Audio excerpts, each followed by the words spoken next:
And now, another episode of Crit Camp Gaming.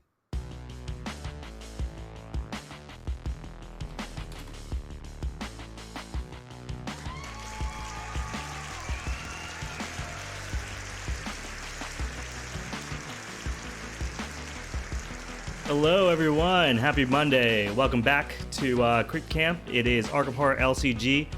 Me and Matt are back after a little bit of a break. We're back with our Alice in Wonderland fan-made campaign in which we're playing with our draft decks. Welcome to episode 4, scenario 4, Bleeding Hearts. Excited to get back into this campaign because it's been so rad. Also, everybody that's been on YouTube giving us comments have also been very positive about how they like the theme of what's been going on. So it's been a couple of weeks. Matt was out last week, so Chris and I basically did an entire week of Zombicide Invader. So Monday, Tuesday, and Thursday, we finished up the core box set. So spoilers if you didn't watch it. But those videos, I think, are up on YouTube or should be up on YouTube very soon. We are trying to do this mad rush because we just got a big box delivery from Simon with Zombicide Modern 2nd Edition.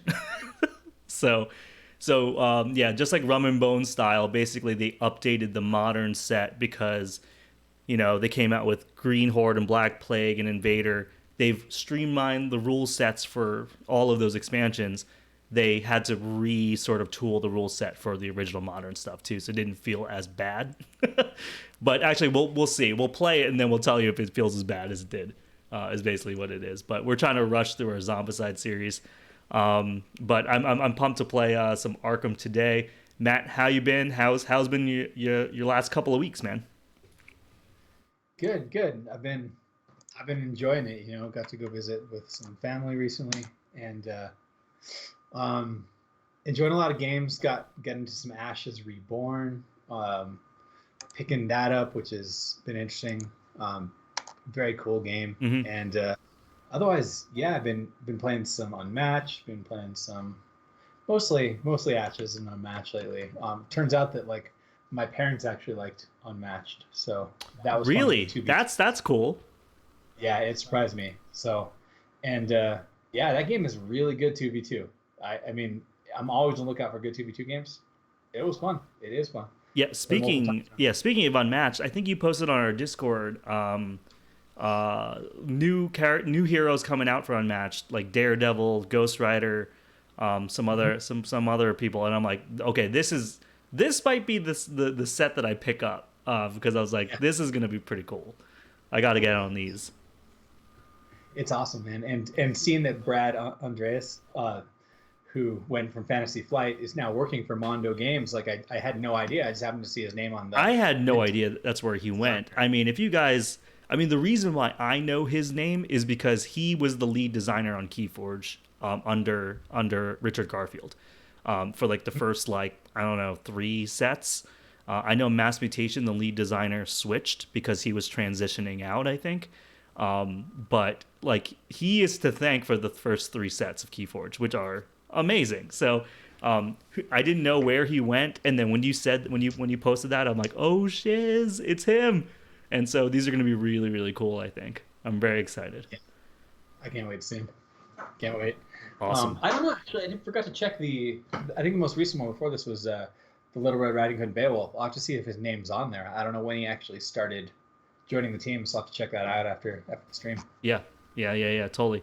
And it is kind of cool though, because it's you never know what games are going to have legs. So when they were released Unmatched and they were sort of like drip feeding some new expansions, you kind of never know when it's going to stop, you know what I mean? And the fact that there's like some fresh blood with Brad like helping out, and now they're releasing more, I'm like okay, if he's like on the team, you know, this could be some good stuff for the future. I don't know.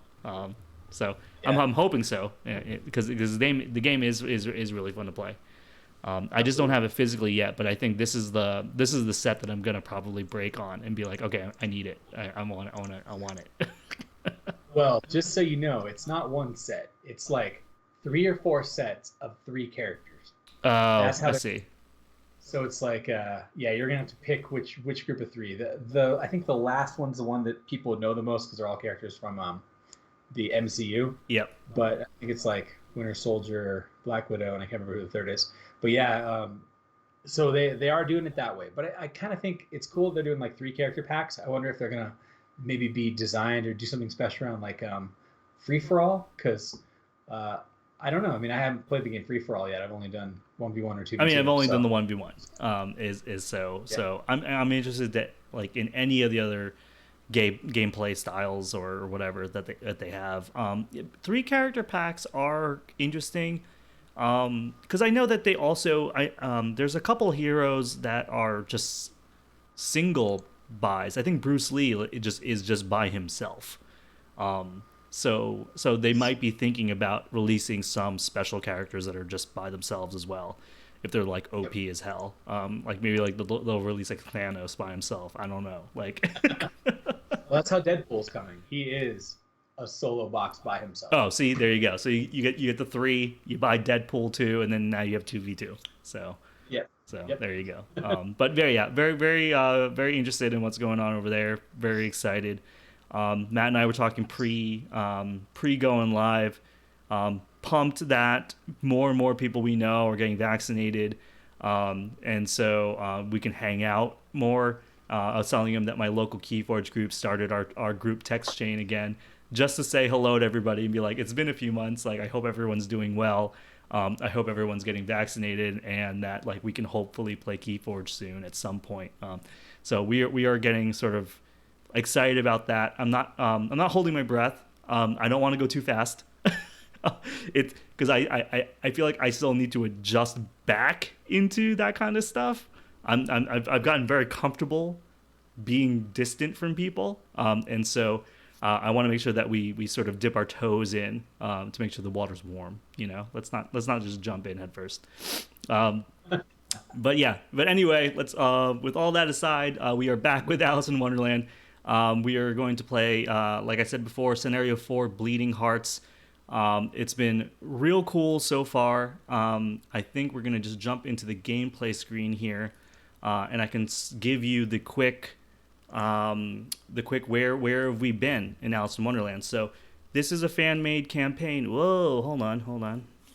Nope, hit the wrong button there on my computer. Okay. This is a fan-made campaign for Alice in Wonderland. The theming's really great, the art's really great, and the mechanics are surprisingly awesome. And what has happened is, in the first scenario, Arkham and Wonderland are starting to merge. And it's sort of strange things are happening. We are investigating the town.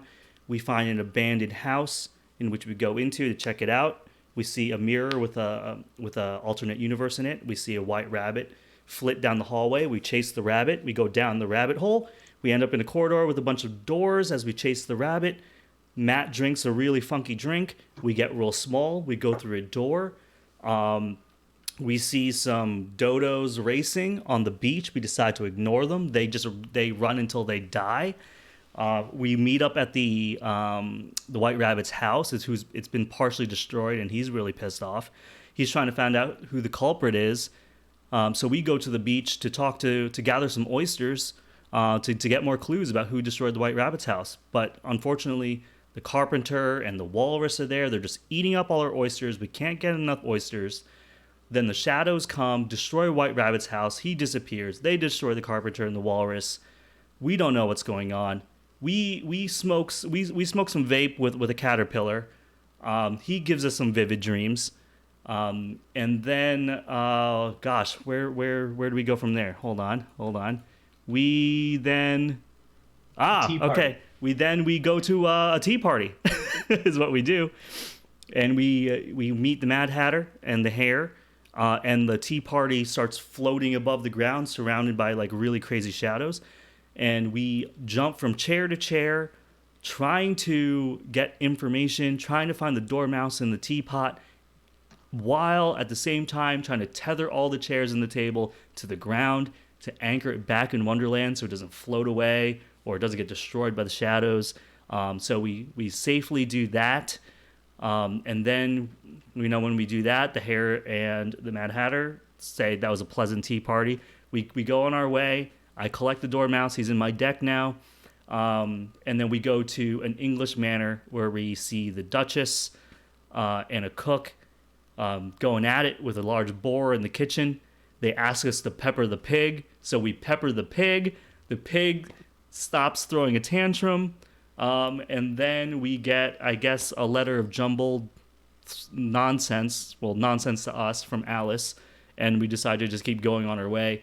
That brings us to Scenario 4, Bleeding Hearts.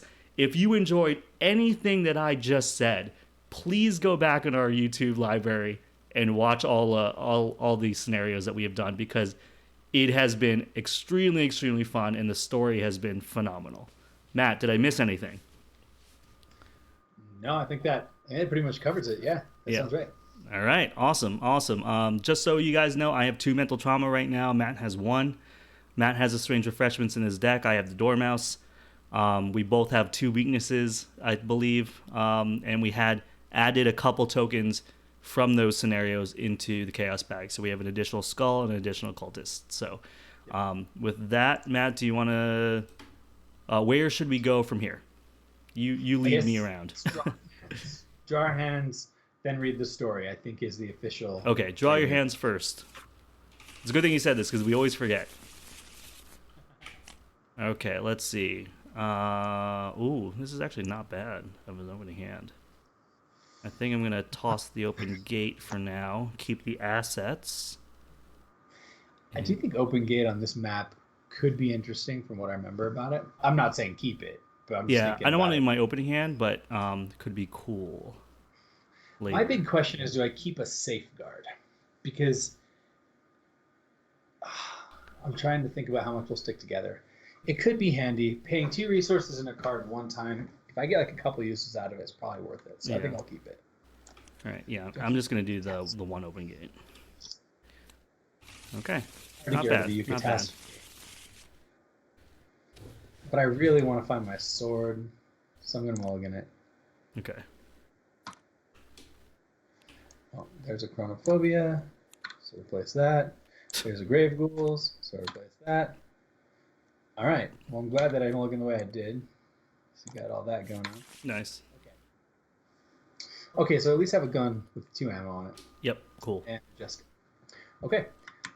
So then, let's go check out the story and figure out what the hell we're doing here in this heart-shaped board in front of us. All right. Yeah, everybody, look at this. Look at this sweet, sweet-ass board. All right, let's check this out. We are talking about Scenario 2C, Bleeding Hearts. Rarely in Wonderland do you see anything uniform or well-ordered, so it strikes you especially strangely when you happen to cross a grove of trees that have grown inexplicably into heart shapes.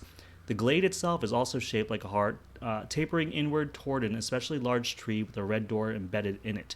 Whoever or whatever created this grove may be able to help you in stabilizing Alice's dreams. You step through the door without delay. The other side of the door might as well have been another world, as it leads to a vast garden surrounding an enormous castle. The same heart patterns adorn each flower bed and topiary bush, most decorated in a bright red color. We have only a moment to consider who would be so fixated on hearts before a platoon of strange figures approach you. The figures look like playing cards in all 4 suits, but each with heads, hands, and feet. The fact that they brandish spears at you vindictively takes some of the humor out of their appearance. You raise your hands to diffuse the situation just as the ranks of the cards part. Another regal figure walks proudly but aggressively toward you. From her appearance and connecting the look of the castle around you, it could only be the Queen of Hearts. She keeps her jaw tightly clenched as she regards you with suspicion. After a few moments, she begins to speak in a tone that suggests her inner rage. "Who are you to intrude upon my castle?" she accuses gruffly. Just a sort of unseemly type of sulk and thief." You try to smooth things over with the intimidating monarch, but she scoffs openly at you. "Don't contradict a queen. You appear scant moments after my tarts were stolen away on my unbirthday, no less, and you try to claim coincidence? Rubbish and lies. Off with your head." She storms away, still bellowing for blood, and her entourage of soldiers merely bars your exit. You wait for a moment in confused silence as nobody attempts to take you away for execution. Either this is commonplace, or the executioner isn't a real go-getter. The Cheshire Cat appears beside you once more, watching the Queen and her soldiers depart. Heady times indeed, it purrs, and you have the great luck of being here at the crux of it. The Queen does love her tarts so, nearly as much as she loves a good beheading. The cat's head floats away from its body as it speaks to punctuate its statement. They'll have a trial shortly, I should think, but if I were you, I wouldn't want my name at the top of the list. Blame is the name of the game at the Queen's Court, and you would do well to learn it quickly. But I have every confidence in you. You have a good head on your shoulders, for now. It vanishes once more with a wide grin, leaving you to figure out how best to save your neck from the headsman's axe. All right. Cool. Okay. So you want to read the agenda and act, and then we can just talk about the couple things on the board we do know? Yeah, let's do it. All right, so the agenda 1A, head games with a doom threshold of 7. A case of stolen tarts. You'd laugh if it weren't being pinned on you with the death penalty waiting. The majority of the guards are still allowing you to move about the castle despite the accusations, so you have to do your best to not arouse the court's wrath any further. Forced, at the end of the mythos phase, in player order, each investigator who has 7 or more blame on his or her copy of Royal Suspicion draws an additional counter card. Okay, wow. That sucks. Yes. Act 1A, lip service. The Queen of Hearts seems likely to decapitate everyone in sight if this theft isn't cleared up. First things first, however, namely getting access to the crime scenes to clear your name. How easy that would be if you weren't the current primary suspect in all of this. If 2 or more restricted locations were revealed, you must advance. Okay, so to advance the act, we need to reveal at least 2 restricted locations, and we should try to stay under 7 blame. Okay, so then that leads to the explanation. So if you look down on our board, we start with something in our threat area. We each get one called Royal Suspicion. Yep. And each starts with 3. So basically it doesn't do anything on its own, but it does affect other things, which, if you go take a look, the other points of interest on the board reference it. So first of all, the 4 edge locations are the 4 restricted locations. And all of them say if there's at least 2 blame, you cannot enter. So you got to get yourself down to 1 blame to be able to enter the board locations on the edge, which means that's what we have to do to Okay. and then that comes then down to the other 2 big pieces of note. So the King of Hearts, at least at the moment, is the only way it looks like we have to get rid of our blame. So you can parlay with him, spend any amount of resources, and for every 3 resources, you can remove a blame from your copy of Royal Suspicion. You also have the ability to move blame from other people's suspicion onto yours. So it's kind of cool and thematic. You go in there, you can talk to him about it, maybe take some blame on yourself and talk your way out of it. Got it. Okay. And lastly, that leaves the Queen of Hearts. So she's aloof, she's hunter, and she has prey. She tries to find the person with most suspicion. You can't hurt her. Okay. Well, she cannot be damaged. And then if you have 4 or more blame, she loses aloof. So she is then, if she's ready at the end of her turn, going to throw blame on everybody who is in her locations card. Oh, geez. Okay. If you attack her successfully, then she gets -3 evade. However, the trade-off is then you get even more blame. So we're going to have to try to kite her around the board because we don't have any great ways to evade her. And so mainly we don't want her to be in our locations and just giving out free blame. Free blame. Yeah, totally. Otherwise, Lyle does start with the Cheshire Cat. I think he's in good kitty mode. Yeah, he's in good kitty mode right now. And then we start down here at the Rose Garden, so we can see what that says. All right, Rose Garden, Wonderland Castle. The royal gardens bristle with bright red flowers for every variety, though you notice a small section of rose bushes that glisten and drip with a coating of red paint. All right, let's flip it. 3 shroud, no clues, 2 actions. You replant one of the white rose bushes with a red one. Remove 1 blame from your copy of Royal Suspicion. So we can spend 2 actions to get rid of a blame. Action, if there is 0 blame on your copy of Royal Suspicion, resign. You flee before anyone else tries to condemn you. Buckets and brushes lie abandoned by the white rose bushes. If the queen is passionate about her roses as she is about her tarts, you might be able to get in her good graces by doing a bit of impromptu gardening. Interesting. Awesome. Okay, so there's multiple ways we can get rid of blame, right, as we see it on the map. Yeah, and it is interesting that we can only resign if we have 0 blame too. So this mission, by the way, has some really cool art. I really love this one in the campaign. The way that the queen looks in card form up here on the campaign guidebook. It's really ominous. So. Oh yeah, it's awesome, dude. Anyway, yeah, I guess let's see what we can do. I'm gonna shuffle up the encounter deck, and that should be good to go. And yeah, I do think if you're planning on moving, I'd like to go before you because I plan on putting out Safeguard. I don't know. I'm probably not moving. I'm probably just doing like a complete setup turn. I think okay, that makes sense because the thing is right now, if we end our turn one space away from the queen, she is going to pop in there and give us blame. So this does seem like a good turn to kind of like sit still, and then we can move her one direction or the other. Yep. And decide. So okay, well then yeah, let's just do some setup. All right, cool. So I think the first action I'm going to take is play Emergency Cash, get $3. Second thing I'm going to do is play Alyssa Graham for $4. Nice. And then I'm going to play a Lantern for $2. And then so Alyssa Graham says I can exhaust her, look at the top card of either the counter deck or a player deck, then add a Doom to look at to place it at the bottom. Okay, I'm not going to do that right now. That's it. I wanted to do it. Wait, you're going to be drawing the first card, so I guess it would like let you look at it to see if you wanted to figure out if you might want some stat or might want to be together or something on the encounter deck. But I guess we're gonna be together anyway, so whatever. Yeah, I don't think it's necessary right now. Okay, well I will play Jessica for 3, and she comes out with 2 damage.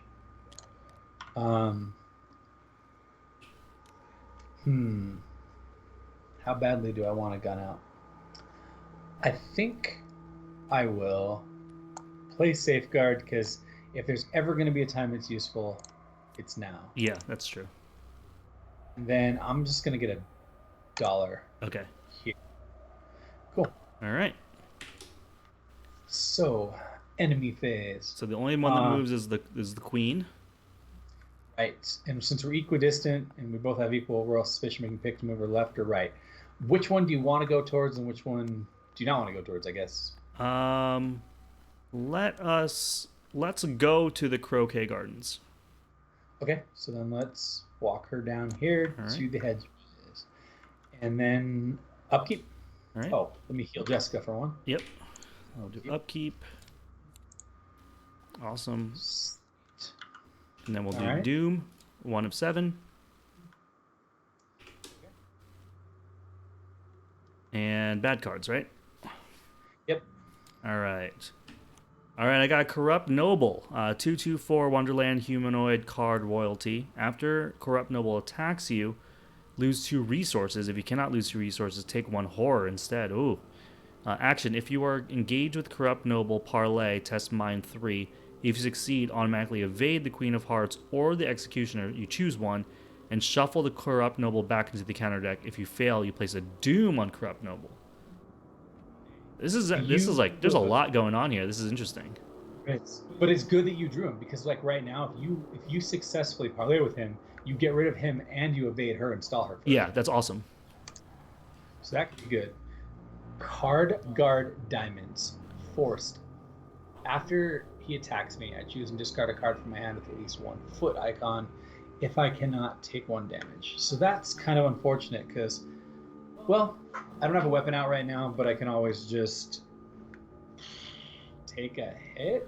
I guess? Yeah, I might just do that.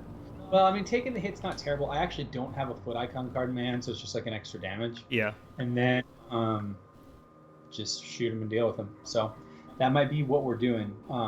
So I guess in that case, do you want to see if you can take out this noble? I mean, I could give you Steadfast right now, or I can give you Perseverance for 2 icons or Steadfast for 3 if you want to go that route. Yeah, for the parlay? Because I think the parlay is pretty dang sweet right now. You're right. So yeah, I would like to parlay. Okay. So what do we want? I mean, should I give you 2 icons or 3? I mean, if I give you my 3 icons, I won't have it for my weapon. So if you think you can pull it off with 2, I'd rather do that. But so if you can give me 2 icons, I'll be a 6 to a 3. That's pretty good. Can we look at the? We have to copy and paste this card for us. Right. Oh, I don't know where that went. went over here. Okay. Half the amount of the blame on your copy rounded up. So skulls are -2 right now for both of us. Also -2, -2, -3. Okay, so right now the worst is there's like a -4 and a tentacle, I think, right? Yeah, so I think a -3 whoops. seems pretty good. I accidentally drew that in my hand. Yeah, so if you're down with it, I'll throw you Perseverance now. If you somehow fail, I'll probably throw Steadfast, because in that case, he'll get a Doom on him. So I'll throw you Perseverance and okay, cool. see how that goes. So I am a 6 to a 3 for this parlay, and 0. So I succeed. I evade the Queen of Hearts and shuffle this back into the counter deck. Nice. I'm really glad we have some really good mind stat here, because that card's going to be a huge boon to us when we draw it. All right, so that was one action. This is going to be rough. Second action, I probably should move since you have Safeguard up. Yeah, you could like bring me to the Croquet Grounds. Yeah, let's do that. We're going to go to the Croquet Gardens. Are you going to Safeguard with me? All right, Croquet Gardens. The sounds of laughter coming from the grounds mixed with the squawks and squeaks of distressed animals. Just what sort of games are being played here? All right, two Shroud, 2 Clue action. You try to impress the courtiers to get them on your side. Test Fist or Foot 3. If you succeed, remove 1 blame from your copy of Royal Suspicion. If you fail by 2 or more, add 1 blame.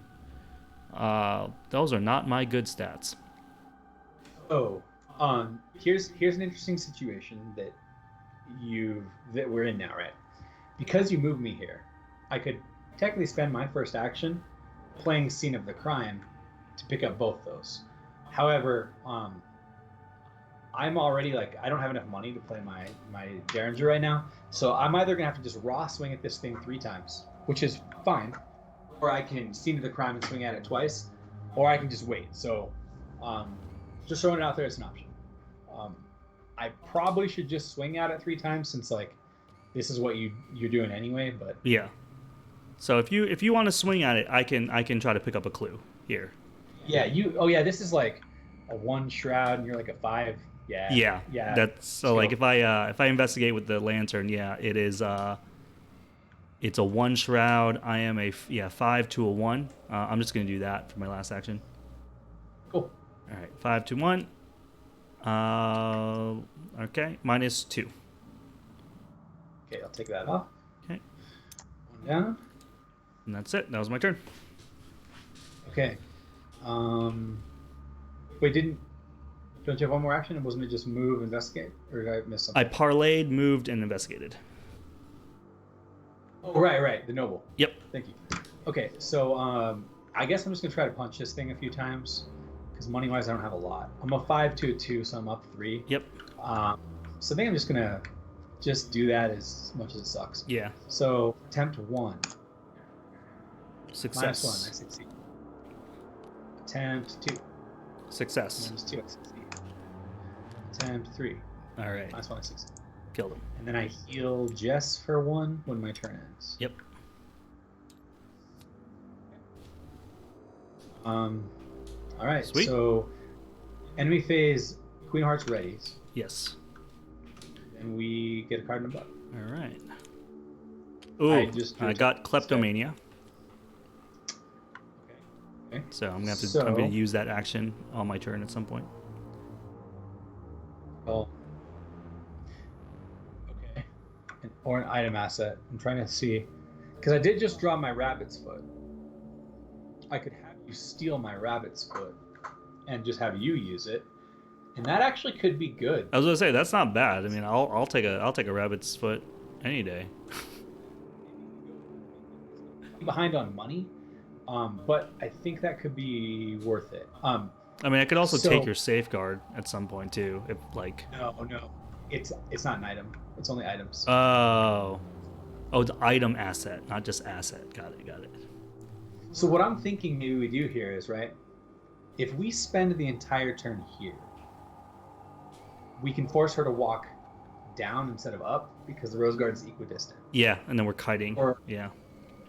Unless you can somehow get up in here, but That's gonna be That's rough at the Croquet Grounds for me because fist and foot aren't my good stats. But I could maybe go up to the king and spend some if cash. you do that though, she'll hunt up there. Right. Let's get bad cards first. I'm getting ahead of myself. Well, we have to do Doom first. So Doom is 2 out of 7, then bad cards. Yep. Yeah, let's see how that goes before I start. Okay, strange challenge, scheme, task. Test any skill 4. If you fail, take 2 damage and put strange challenge into play in your threat area. Set the base value of the earlier chosen skill to 1. At the end of the round, discard, change strange challenge. Okay. I think this was from a previous one too, which is kind of cool. Yeah. It's like, do I just choose a really bad skill and take $2, or do I pick my good skill, and I might not be able to use it? So, you don't really need your mind this round, right? Yeah. You could test your book. Your book is your highest, but if you fail, then that makes this harder. Yeah. I don't know. Your call, man. I think I'm going to test my book.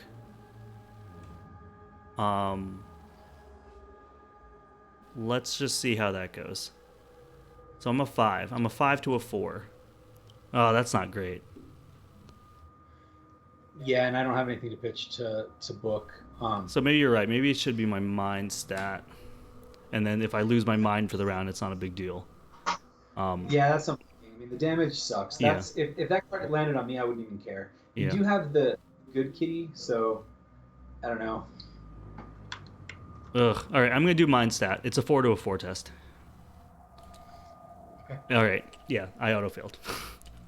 So I take 2 damage, and then this goes into play in my threat area, and now my mind is set at 1. Dang, that's just a lot of damage to grab. Yeah. I wish I'd drawn. Because with Jessica, I don't even care. Corrupt Noble. Dang, we drew him in reverse. Yeah. Okay. Yeah. So what really sucks about this is I wanted to go before you. Yeah. So I could play the Raven's Foot. But what we might have to do instead is you might just have to steal a couple bucks from me this turn or take the horror. And then I can play out Rabbit's Foot if you want to take care of the Noble first. I mean, I don't mind taking the horror this turn. I can put on Alyssa Graham. And you know what I mean? That's not a big deal for me. Your mind to being 1 this turn's really bad. Oh, yeah. You really need to draw those in reverse, man? Yeah. Okay. Now I could... Well, okay, so then maybe... All right. A new plan. I'm just going first. And I'm just going to steadfast the Corrupt Noble. And then I'm going to play my Rabbit's Foot for you. Okay. I think that's the plan. You okay with it? Yeah, I'm okay with that. Okay, so I'm going to play Steadfast, which puts me up to 6, I believe. It's +3, because I have 10 or more total remaining stats. So I'm 6 to 3. -2. -2. So I succeed. He gets parlayed. Oh yeah, and he gets shuffled in. Yep. Right. Shuffled. She gets then exhausted. She gets evaded. So that's really good. Then I pay 1 to play Lucky Rabbit's Foot. And I guess I can either test Croquet Grounds or gain $1. If I pull off Croquet Grounds, I'm unlikely to fail by 2. If I attempt it, I'll be a 5 to a 3. I think I'm gonna go. Yeah, do it. I think getting blame off is good, and then you can move on next turn to a good location. Well, I'll need to do it twice because you have to get down to 1, unfortunately. But I'm gonna try it. Okay. 5 to 3. I do fail, but I only fail by 1, so I don't increase my suspicion. But you can use your Rabbit's Foot. I can't use my Rabbit's Foot before you take it from me. Yeah. Good point. Good point. Yeah. Thank you. Okay. At least that wasn't a waste. Yeah. All right. I'm done. Go ahead. All right. I'm going to spend an action to take control of your Rabbit's Foot. And then this gets shuffled back into my deck. Unfortunately, I do think it is spent this turn. Yeah, I think it comes exhausted. Yeah. All right. So that was my first action. My mind blows. But I can still pick up this clue here. Yep. So I am a 5 to a 1 on this test. Okay. And I get it exactly. Nice. Okay, so. And then I have another action here. I can play. You could walk us up. What's up? King. You could walk us up to the king, but see what's in the throne room if you want, or play something else. I'm totally down with it. I'm just saying because she's exhausted, we're okay. But I don't know. I don't know. It moves both of us to be moved because of safeguard, but I don't know if it's worth it. Yeah, I'm trying to figure out if it is worth it because she's already. Then we have a whole turn there. I do have one set of $3 to do this. For every 3 spent one. Yeah, remove 1 blame. Do you want to move though, or do you like being here at the Croquet Grounds to get rid of your blame? It doesn't really matter to me because we don't know what that location does. So I'm fine either sitting still. I guess we could just sit still here a couple turns, and I could try to lower my blame enough to walk north. Okay. Yeah, I'm gonna play Arcane Studies instead. Okay. Yeah. I like it. Yeah. I like it. Okay, that's my turn. All right. Then we're done. All right. So she's gonna ready. Upkeep. Shovel. Actually, a shovel right now is not too bad either. Okay. All right. We're gonna put Doom at 3 of 7. And then we're gonna. That's gone. That is gone. Right. Yep. Because that happens at the end of the round, and then we do bad cards. Was there an action? There was a fast action window before, like on your turn, for me to look at the encounter card with Alyssa. Yes. Yep. Yes, there sure is. Yeah, let's do that. That way you can at least see what it is. Yeah, I'm gonna look at what the card is here, and it is a card guard hearts. After card guard hearts attacks you, choose and discard a card from your hand with at least a mind icon if you can't. So I could put a Doom to put this on the bottom. I don't think we should do that. Yeah. I don't think it's worth a Doom. Yeah, I don't think it's worth a Doom either. Like worst case scenario. Okay, cool. All right, so then I'm just gonna draw him then. There he is.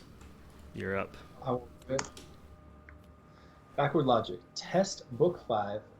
Treat minuses as plus and pluses as minus. So this is the one I think I want to get. Yeah, this is the one that's good for you. You succeed, lose 1 action. So I'm testing 5 and I want to fail. So I'm a base of 2. I don't think I need to commit anything to make my number lower. Because right now I need a -3 to succeed. So I'm just going to go for it. Yeah. That is a -2, so I fail. And in this case, that's good. That's good, and nothing happens. Yeah. Because it gives plus 2 to my stat. So basically, it's a 5 to a 4. Right. Yep. Just so you guys know how it works. It's like, it's really cool. It's complicated, but it's very Wonderland. I love this card so much. Yeah. I do too. I think it's awesome. All right. So then, okay. So I have a couple of choices here. I either just equip my shovel and whack him on you twice, or I take him and then hit him on me 3 times. But I think, the other thing is I can put on my gun and try to just one-shot him. I could also play my sword cane, and it doesn't do acts of opportunity, and I can trigger it right away. But then I don't have a follow-up hit. Yeah, I think that it's. Well, you could evade him with it, but I think we should do that at a time when it's like more important. Okay. So I'll kill this guy. I just need to decide if I want to do it with the shovel or the gun. Is there a point in time when having the shovel, I might want to toss it for clues? Sure. 2 actions versus 1 though. But it saves me some money, and right now money is important. Yeah. I was like, the gun is expensive. Yeah. It will take my whole turn, so I won't be able to get rid of any blame this turn, which sucks. But that's okay. So, man, maybe I should do that because I can get rid of my blame the other way. I think just so you can one-shot him. It's just so that I can one-shot him and then attempt to get rid of some blame. Yeah. Because right now you don't have any good way to get rid of blame. Yeah, I can't. Yeah. So I think you're the one who might have to pay off your blame, and I just need to work it off. I know, and it sucks because it's like I don't generate a whole lot of cash with this deck, but I can't make those tests.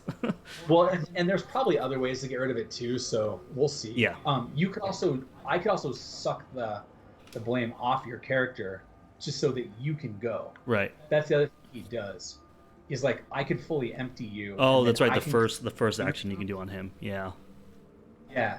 So we probably don't want to move north this turn actually either because we want her to stay here. Yeah. I mean, I could try the foot. I mean, I have a 3 foot. It's just like 3 to a 3 test. It's okay.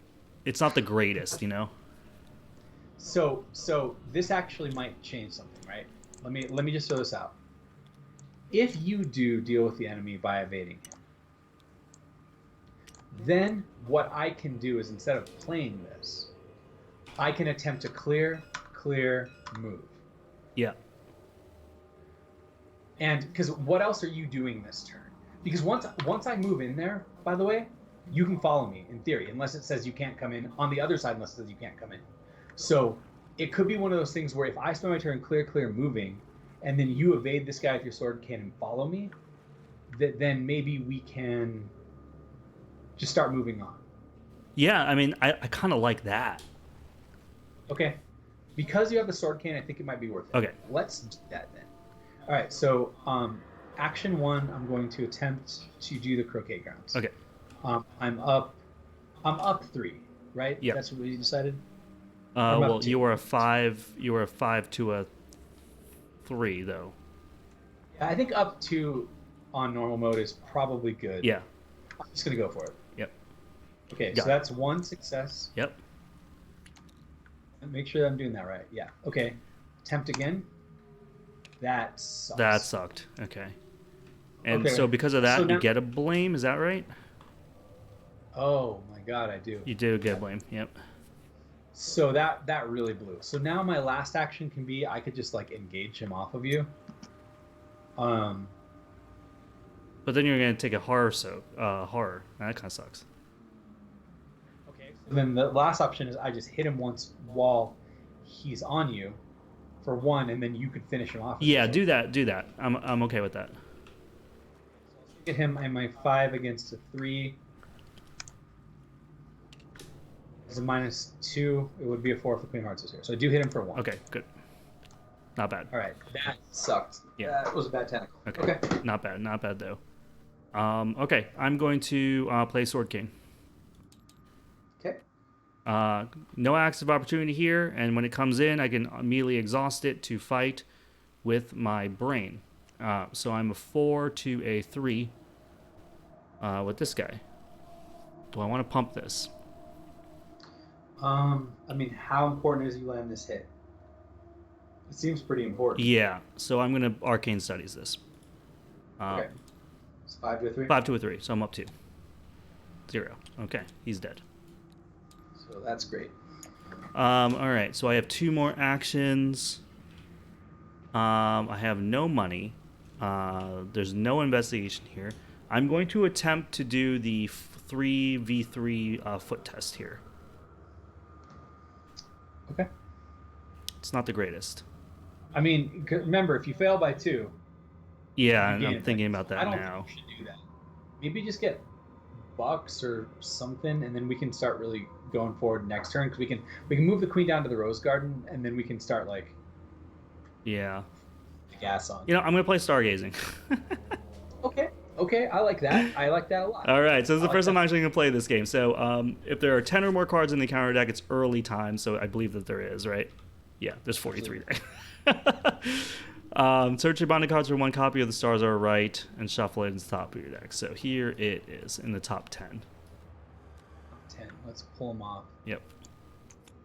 1, 2, 3, 4, 5, 6, 7, 8, 9, 10.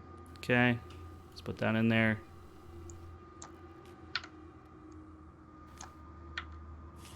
Shuffle it up, stick it on top. There you go. Okay. And she shouldn't be exhausted, right? Oh, right, yeah. So you could even use that now to look at the top card and see what's coming. Let's do it. Test mine 3. If no clues in your location, cards cannot be conveyed to this. If you fail, take a hard, discard a card from your hand. All right, I'm okay taking this. It's better than you taking it. Okay, so I guess we're done. So the queen then will move. We'll move her down. Yeah, let's move her down. Yep.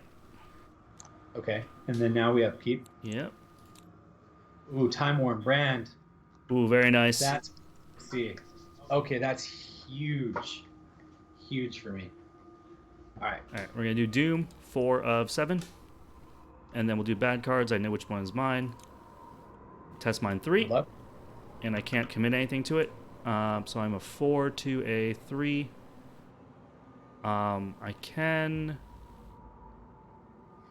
Ooh, I don't want to lose the mystifying song. Unfortunately, the only mind I have is on the time worn brand. Otherwise, I'd give it to you. I'm gonna pay $1. Okay. So I'm a 5 to a 3. Yeah, you really don't want to lose the brand. That is a -2.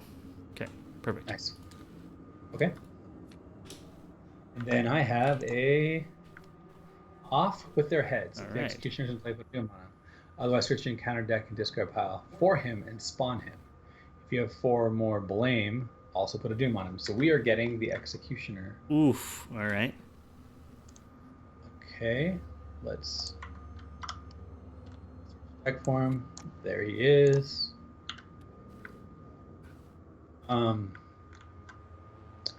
You know what kind of sucks about that? Let me. Is he going to spawn on you or? Oh no, spawn at the guard barracks or the dungeons. Okay, so let's put him at the guard barracks because that's on the other side. Yep. But we have to now shuffle the deck, and so this is the problem. This is the thing that I've always, those Slimpy's comment about stargazing, is now your stargazing is not going to be in the top 10 cards. Oh, it's not going to be one of 40 whatever. 41 cards, yeah. Ugh. Which that does suck. That is the one thing about it I do think is a bummer. But he's out. What does he do? I remember him being obnoxious. Aloof Hunter, Prey again with the most blame. Yep. Investigator's location is 4 more. He loses Aloof. After damage from Executioner's attack defeats an ally and investigator, put a Doom on him. So he sucks, but I can just kill him. Yeah. Okay. But he hits for 2, man. That's rough. Yes. So this is the question, all right? We're in the same position here where I can attempt twice to clear this and we can just move in. Or we move up to the King of Hearts location and go there. But we want to move out of here no matter what. We want to move out of here. I'm going to attempt move no matter what. It'll either be into here or into here. Yeah, okay. Either that or you just walk us up here, but I don't know how you really get rid of your now that I have no money, it's impossible for me right now. I think then I just try it. Yeah. I just go for it. So let me just try one raw one first. Okay. So this is what? A 5 to a 3. Yep. You're up 2. Is that what I want to do? Yeah. Oh, there you go. That's really big. Yep. So if this test is successful, return a card from your discard pile. So I will do that in a second, but first I'm going to take a blame off here. Yes. Yep. Okay, so I'm going to return to my hand Steadfast. Awesome. Perfect. Yeah. That is so good. Second action. Now that I've succeeded once, I'm actually going to pitch Derringer because I have Time Worn Brand. Yep. That'll give me 1 more punch, so I'll be up 3 on the second. Yep. Okay. That's a -2. Oh, that's That's a only a -1 -1. actually. So I do succeed. Yep. So this is big. This is huge. Now I am now allowed to go into the dungeons. That's right. So I'm going to walk in the dungeons. And we'll see if you can follow me or not. So let's read it. Castle dungeons are under strict lock and key. As you might expect, the sighs and groans of languishing prisoners fill the air. Okay. All right, 3 Shroud, 2 Clue, Victory 1, baby. Yeah. Oh, interesting. So this is where, if we want to get another fragment of Alice, we have to evade or defeat the Executioner here twice. Whoa, wait. After you evade or defeat the Executioner at this location, place 1 resource in the dungeons as a key. If there are 2 keys... Oh, okay. Crazy. So it says, this is kind of cool, but it looks like I can walk in there now though because you unlocked it. and so just story-wise, the Queen's gardeners are awaiting execution forlornly but patiently, if only there was something you could do for the poor doomed cards. So that's why we're unlocking the Fragment of Alice Compassion, is by defeating the executioner or distracting him, we're freeing these innocent I guards. love it, dude. That's awesome. That's so cool. That's cool. Okay, well, I'm done. You go. All right, I'm gonna follow you and try to get some clue, I guess. Okay. On a 3 shroud, lantern makes it a 2 shroud. So I'm a 5 to a 2, which feels pretty good. Yeah, that sounds great. That's a -2 for me. I'm gonna get a clue. Strip that off there. And then last action, let's get the last clue here. Okay. 5 to a 2. That is a -2. All right, so I get it. Right, there's a VP. Excellent. Sweet. Okay, so we are now then done, right? Yep. In the enemy phase. We are on So enemy she phase. has to move this way. Yep. He's actually equidistant going up or down. So if we want to go along the top, maybe we move him down. Let's move him down. But yeah. I don't know if it really matters because I think either way he's Because he's going to come into the throne room anyway. But yeah. It doesn't.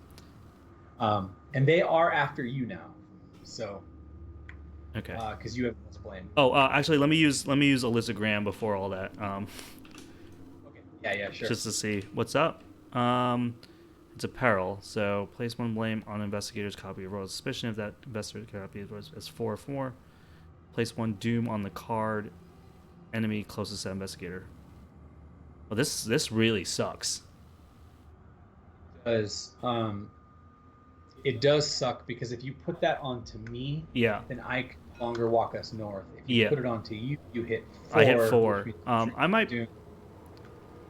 And All right, I have she's Mystifying actually Song in my hand, so I will put Doom on Alyssa to put this at the bottom. Okay. Well, the other option is instead of playing Mystifying Song, put that on the bottom. Well, I guess it does stuff with blame. Yeah, there's just like blame stuff that I want to deal with right now. Okay. Yeah, if you feel like that's the right choice, I mean that's fine by me. Okay. All right. So that goes in the bottom there. We're gonna put a Doom on Alyssa. I wish I had a spell out, then I could trigger my ability. Okay, so cool. So yeah, I see what you're saying. So basically, it's kind of like a free Doom temporarily. Yep. And if you actually get Alyssa killed, it could be even more free time if we really want. Yeah, I mean, it only takes 1 physical hit for her to die, so she's actually pretty easy to kill, I think. Okay. Well then. All right. So now it's upkeep, right? Oh, fine clothes. I forgot about those. Oh, nice. 4 cups. Sweet. I think it works on this dude because it's not a test. All right. We are at 6 of 7 on the agenda, though. And now we do bad cards. All right. I got another strange challenge. You might need to go book. I'm gonna go book man. this time. Yeah. I'm a 5 to a 4, and I could put a buck into it. I mean, okay. The other option is I could throw Steadfast to this if we really. No, I don't want you to use Steadfast on this. Okay. Do I want to spend a buck? Is all I'm thinking. No. I could throw a flashlight or a scene of the crime. I just don't know how important me picking up clues is because I have 3 cards to get clues in my hand. I have a scene of the crime, a flashlight, and a gravedigger shovel. So if one's gonna make a difference, I could like throw a flashlight at you or something. No, I'm gonna do 5 be... to a 4 because I have good cat here. Okay. Yeah, okay. 5 to a 4 in my book test. It's a 0, so I pass. Oh yeah. All right. Sweet. Okay, that's great. Okay, I got We Can't Test Line 3. It gets +1 difficulty and peril if there's a card enemy at your location. For each point you fail by, take a horror or choose and discard a card from your hand. Okay, that's not a big deal. Take 1 horror or pitch a card. I can easily pitch Find Clothes because I can just get it back when I kill an enemy. So yeah, I'm just going to take this test raw. I'm a 3 to a 3. Okay, so that's a -1. That's a -1. I'll fail by 1 and I'll pitch find close. Okay. Yeah, and I need to make my separate pile for Oh yeah, for your things your get back. thing. And you take a horror too, or no? Yeah. It's horror or choose and Oh, describe a card or from hand. okay, I'm gonna perfect. pitch. That's even better. Yeah. Yeah. So okay. So right now, I guess if I go first, I can unlock the way to the courtroom, Yep. and that will also advance the act. Yeah, exactly. So then I will go first. Yeah. 1. Courtroom. With blame being constantly thrown your way, you don't relish the idea of being in a place that can make it official. That's fair. Okay. 5 and 0. If there are no clues on courtroom, remove up to 4 blame from your copy and place the same amount of clues on courtroom from the token bank. Oh, so it's a free VP, but you can stack clues on it to get rid of your blame, which might be worth it though still. That might be worth it for me, dude. Yeah. Just like I can pick them up for like free later with Scene of the Crime if an enemy spawns. So maybe you could just dump them. Yeah, I'm gonna dump. then I'm definitely gonna dump my blame here. Yeah. Okay, I like it. So it says the jurors sit in their box with chalkboards in hand. Perhaps you can influence them before any trials get underway. This is a really cool and well-designed location. Yeah. I think this is an awesome location. Dude, this location is great. This just opened to me. This location opened up everything for me.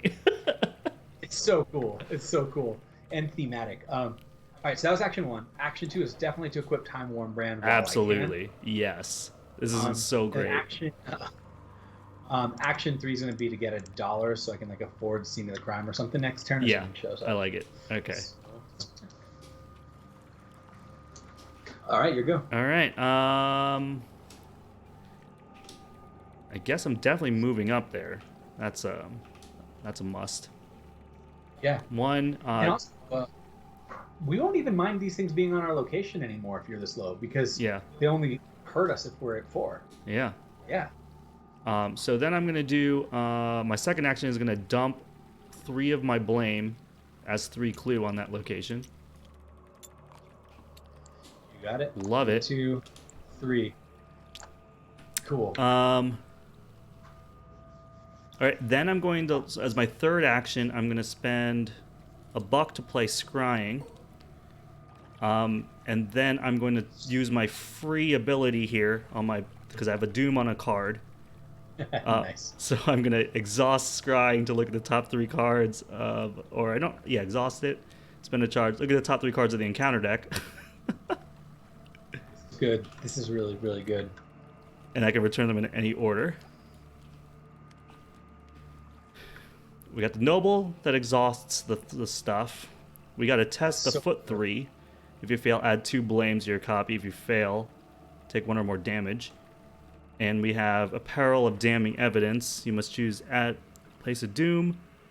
We can advance, place 2 blame, or add 4 blame to another one. Ooh, man, these all suck.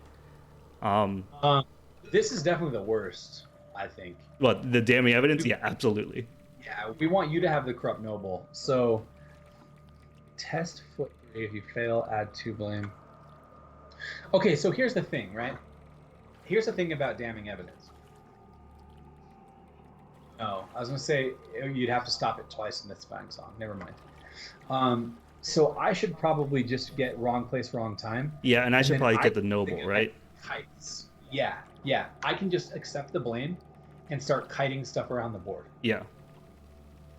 That seems good. That seems good to me. Okay, so we're gonna put this back first, then this, and then this. Oh wait. Yeah, okay, we're still fine. The deck's gonna get shuffled after we put the Noble in, but not before we draw. Okay, so we're good. Yep. Okay, sweet. All right. So that's both our turns, right? Yeah. And so there is gonna be 5, 6, 7. All right, it's gonna tick over now. So I'm gonna play Mystifying Song probably. Okay, so here's the thing, right? The Queen of Hearts, we can pick left or right. The Executioner has to go up to the throne room. So either way, oh, wait, before we do any of this, we have to do the act deck. Oh, right. That actually happened before your entire turn. If that changes anything, okay. I don't think it will, but let's just see. Okay. Act 1B, Friends in High Places. You managed to ingratiate yourself with the Queen's Court enough for the guards to ease up on the restrictions. Now that you have access to more closely guarded parts of the castle, you can finally make some progress on tracking down the culprit. However, a greater problem has risen to light during your initial scouting of the castle. Shadowy creatures lurk in the dark recesses of the castle, and often found where crumbs of the tarts lie scattered. If Gorothnica's minions are going to attack the castle, they certainly are biding their time. Act 2A, Trail of Tart Crumbs. While the Queen's cronies have been quick about locking down the castle, they certainly haven't been thorough at their investigations. Between the missing tarts and the lurking threat of the shadows, finding the thief seems to be the key to both mysteries. Objective: only investigators at Hedge Maze may spend the requisite number of clues to advance. And so we need 6 clues. Okay. 6 clues at Hedge Maze. Okay. So, now that we know that, would you do the same thing for your turn? Probably, yeah. Okay. Our last choice then is what do we do with them? So this presents some interesting possibilities, because if we move them both here, we can kind of stack them together. And then you could try to like get some of this clue, and then you could move us both down this way. And then once they're stacked together, we can start kiting them again. And that would actually like let this clue be relevant to the act. What does that do? Oh, yeah. I just think you need 6 clue. Yeah, That's all I'm getting. Yeah, let's do that. So, let's do that. Let's stack them so that we can kite them more effectively. Okay. Also, yeah, you could just run through them now that I think about it too, because they're both aloof, so it doesn't matter that they're there. But when do they lose aloof? Oh, when you have a lot of blame on them, they lose aloof. Okay, Yeah, okay. Yeah. So I mean, if you do move up here, they'll both follow you, and then she'll put 1 blame on you. Yeah. But maybe that's not that big a deal. Only be at 1, right? So Yeah. anyway, I guess let's see. Either way, this is what we're doing here. That's what we're doing. Yeah. Okay, so let's do end of turn stuff. Okay, so upkeep first. Hey, there's my other rabbit's foot. Perfect. Okay. Got me a hound. And so we do the doom, and then this is where you are going to be mystifying. Yep. So that goes up to 6. So there's 7 now, and I'm going to mystify. So that's a fast. Oh, I don't have the money for this. Uh-oh. Oh, I forgot that it costs so much. For some reason, I thought it cost 1. Okay. Well, then we just advance. Okay, but the doom on Alyssa goes away then. Yes. Jeez, I'm sorry about that. All good. It happens. Okay. Agenda 1B, Chop Chop. Haven't you found the culprit yet? Off with his head. The Queen's mood is worsening, and the executioner hurriedly sharpens his axe to comply with her wishes. If the executioner is in play, place a doom on him. Otherwise, search the encounter deck and discard power for the executioner and spawn him normally. So let's put a doom on that dude, which you did. No problem. And let's do 2A, Agenda 2A, 7 Doom Threshold Scapegoats. The Queen stalks the castle grounds on the hunt for a victim. You're beginning to wonder just how much the Queen cares about the tarts, or if she just wants an excuse to execute someone. The Queen of Hearts gains alert, forced at the end of the Mythos phase in player order. Each investigator who has 7 or more blame on his copy of Royal Suspicion draws an additional counter card. So, what is alert, my friend? Alert is when you attempt to evade and you fail, you get hit by them. It's like retaliate. Retaliate, but for evade. Okay. Yeah, so that's no big deal. Okay, so in this circumstance here, what I'm thinking is I'm going to need to kill this executioner. So ideally...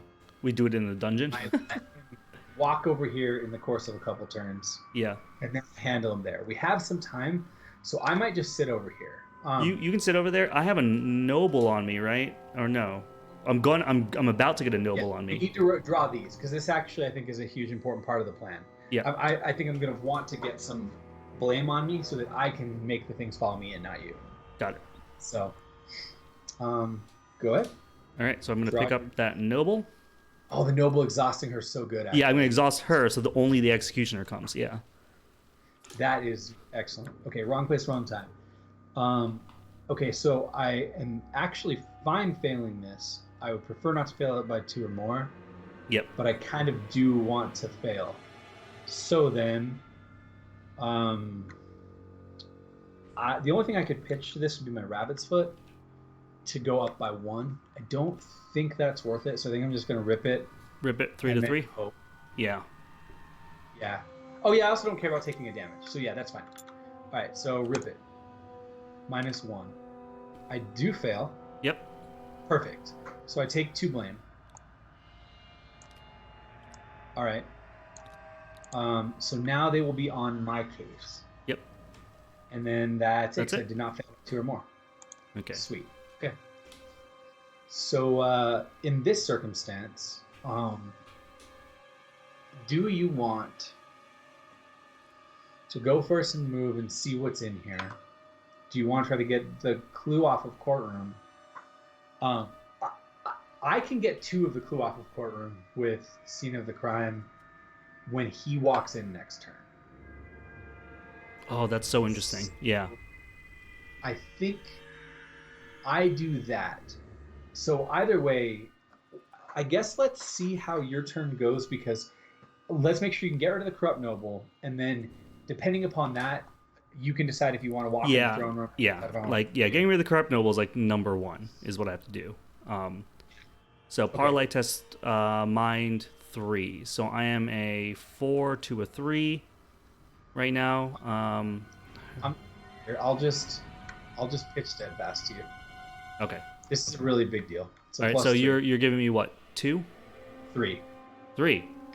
So you're giving me. Yeah. So I'm a 7 to a 3. So I'm up 4. All right. That should do it. +1. Okay. So she gets exhausted, and he gets shuffled back in, right? Yep. Which is awesome because we shuffled that peril in again. That's true. That's an excellent point. Right. Yeah.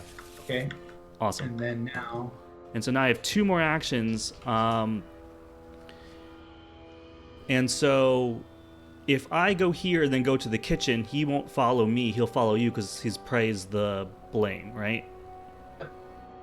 But then I'm just far from you, just in case. But I think that's okay. I think that's okay. I think that's okay too.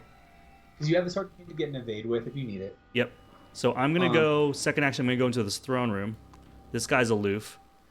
All right, throne room. Wonderland Castle. Heart motifs decorate every column, arch, banner of the castle. Even the double doors leading to the royal audience chamber are heart-shaped. Okay, 1 shroud, 2 clue, victory, 1 force. After you discover any number of clues on throne room, add 1 blame to your copy of Royal Suspicion, or draw the top card of the encounter deck. You choose 1. Interesting. The eye of scrutiny is definitely strongest here. The members of the Queen's Court are all too eager to gain her favor by getting her angry at somebody else. That's also kind of cool, as far as like thematically, right? It's like you could take the clues, but then you're going to get blamed. Something bad's going to happen to you here, regardless. Yeah. All right, cool. And then my last action will be to leave and go to the kitchen. Wonderland Castle restricted. The smell of freshly baked tarts slips through the door of the royal kitchens. This new batch has been closely guarded, and anyone suspected of filching the first bunch is not allowed inside. 3 shroud, 4 clue, victory, 1 reaction. After the last clue is discovered from the kitchens, remove 2 blame from each investigator's copy of Royal Suspicion. Group limit once per game. That's cool. The kitchens are a mess as the Queen's servants ready the tarts, as they haven't cleaned up. There may have been some evidence left from whoever stole the first set. Okay. Awesome. All right. You're up. So then I will do what? I need to... He is not going to go and immediately doom me. So this is what I need to do. If I'm going to clear this location, this is what I need to do. Action 1 is play Gravedigger Shovel. Action 2 is to discard Gravedigger Shovel and pull a clue off my location. Action 3 is to get $1. Okay. Excellent. Okay. So, yeah, that was my sick turn. While it was still your turn, I'm going to listogram and I'm going to look at the encounter deck really quick. Oof. Place blame on investigators if that player has 4 or more blame. Place 1 doom on the card. So, I can put this on me, right? And then that's... If I get this, I can put the blame on me. Then I won't have 4 blame. And then this other stuff doesn't matter. Or you could elicit so that you can use scrying. And then we have plenty of time. You should have time to kill her or mystifying again. Yeah. But I mean, putting 1 blame on me is not a big deal, right? No, probably not, especially because that will clear it. So yeah. Okay, Yeah. 1 blame on you is X is the amount of suspicion. So yeah, okay, yeah, that seems good. The investigator test mind 1, where the amount of blame. Yeah, I'm gonna keep that there. Just to keep in mind that you probably want to do from now on is on your turn use Alyssa. And if the card is awful, then dodge it with Scrying. Yeah. You're right. I just keep forgetting, and then like I remember like at the end of your turn that I want to do that. Yeah. So then I'm done. So okay. Queen readies. Executioner moves towards me. Right. And that's it. That's all he does. Yeah, that's all he does because he's still aloof. Yep. Okay. All right. And then we upkeep. Okay. Sweet. We will doom 1 of 7, or 2 of 7 because the executioner has 1. And now I'm going to pick up this peril, and I'm going to place a blame on me. And then I'm going to test the mind 1, and so I'm a 4 to a 1. Sweet. -2, and I succeed. Nice. All right. I got Brain Teaser. Put into play next to the agenda deck. Oh yeah, this thing sucks. Well, at least we have plenty of time though right now. Yeah. This is when we want to draw it. So anytime Doom gets placed on any other card, it also goes here, but it gets -1 difficulty for each Doom. So the interesting thing here is if you could even potentially use like Alyssa to make this easier if the time was right, but right. So this is unfortunately going to be like your problem. Yeah. We'll put it here because otherwise we won't remember it. Or what I'm afraid is we're going to put it up here and then only remember it on the last turn. Oh yeah, I know. Here, I'll put one up. I'll put 1 on each. Just yeah, so put you it know, 1 guys. on each. Yeah, and we'll just delete 1 and put 1 back in the discard pile. Yeah. All right. So again, I don't think it matters here who goes first at this point. I'm assuming you're working on this.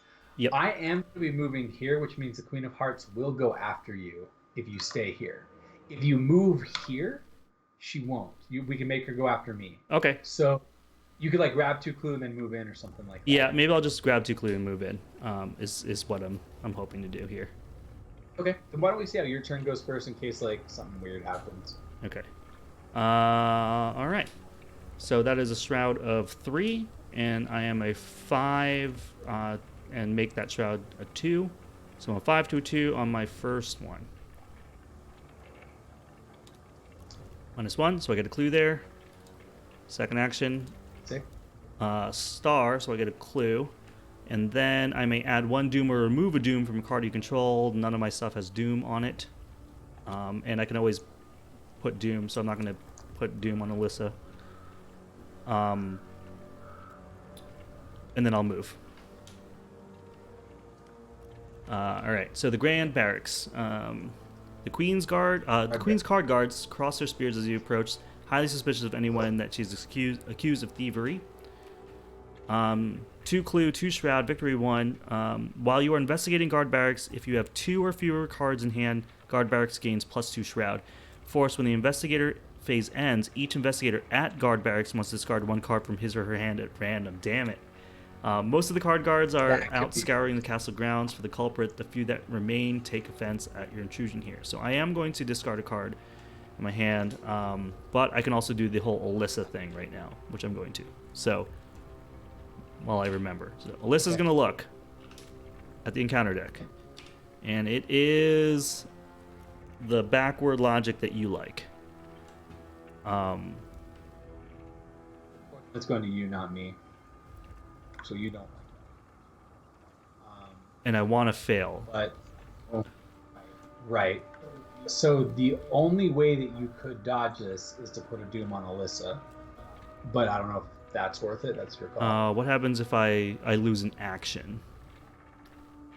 Yeah, it lose an action, take horror. So I don't know how terrible that is. I feel like doesn't seem too bad. I don't want to use a doom on this one. Yeah. Okay. I mean, I could also scrying. Well, then, oh no, you I can't right now. You're right. It's the only way you can scrying. You can actually scrying if you put a doom on Alyssa because your ability. Yeah, but no, I don't think it's worth it to put a doom on her for this one. Okay. All right, your go, I guess. I will start my turn and scene of the crime. Oh, beautiful. So I'll gain 2 clue. Take those 2 off. Right. So that gives the Nice. That's action. Action 2 will be to move down here.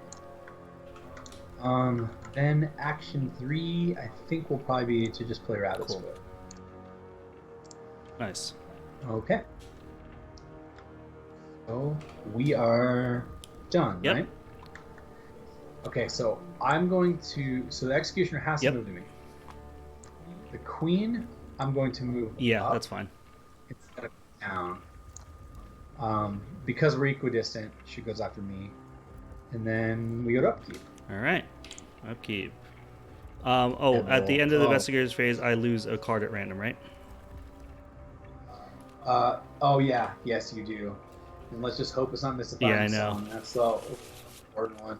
It's a whole turn. I lost Wither. That's okay. Okay. Yeah. All right. All right. That's important. Okay, so you obviously want to stay there. Which, on that note, then I guess now we go into the enemy phase and we see if you have the actions to stay here. Wait. We didn't do upkeep, did we? I thought you. Oh no, I did the. I did that before my upkeep, so I didn't pick up a card and then discard it. Yeah. Go for it. All right, up and gate. Oh, that's actually interesting. And then doom. So 3 of 7. This would kind of be the place to put it. You know, something like right on the edge. So maybe. Yeah, I know. This is like I feel like dumping the open gate. It's a fast action, and then like later when I pick up the other 2, I can place them anywhere. Like here or here. Yeah, something that could be good. Okay. So then, all right. Doom and bad cards. We did the boom. We got the bad cards now, which we already knew was backward logic. So I am a 5 to a 5, and I want to get a plus something or a star. Yeah, unless you want to pitch a card to it, but it'd be like a summon hound, and probably not worth it. Yeah, I'm not gonna. I mean, I don't know, because it's how much you fail by, right? Or succeed by. Well, the extra horror probably doesn't mean too much to you. No. Yeah, I'm just gonna take it. It's a 5 to a 5 here. Okay. +1, so I succeed by 1. So I just lose an action, You do lose right? 1. Yep. All right, so. All right, so we set that. Finish away. I guess I get Kitty. Okay. And next card. The Dodo. Oh God. All right. Yeah. Okay, a so skull this is a. Ooh. Yeah. We put a doom on this. Right. Right. Okay. So that sucks. I searched again. So we just need. Yeah. Remember, our next skull is bad. Corrupt noble. Okay. Okay. I will hopefully be able to do that, but with the hand I have, it's not looking likely. Yep. I might just have to kill this idiot. Okay. Well, that's that. Yeah.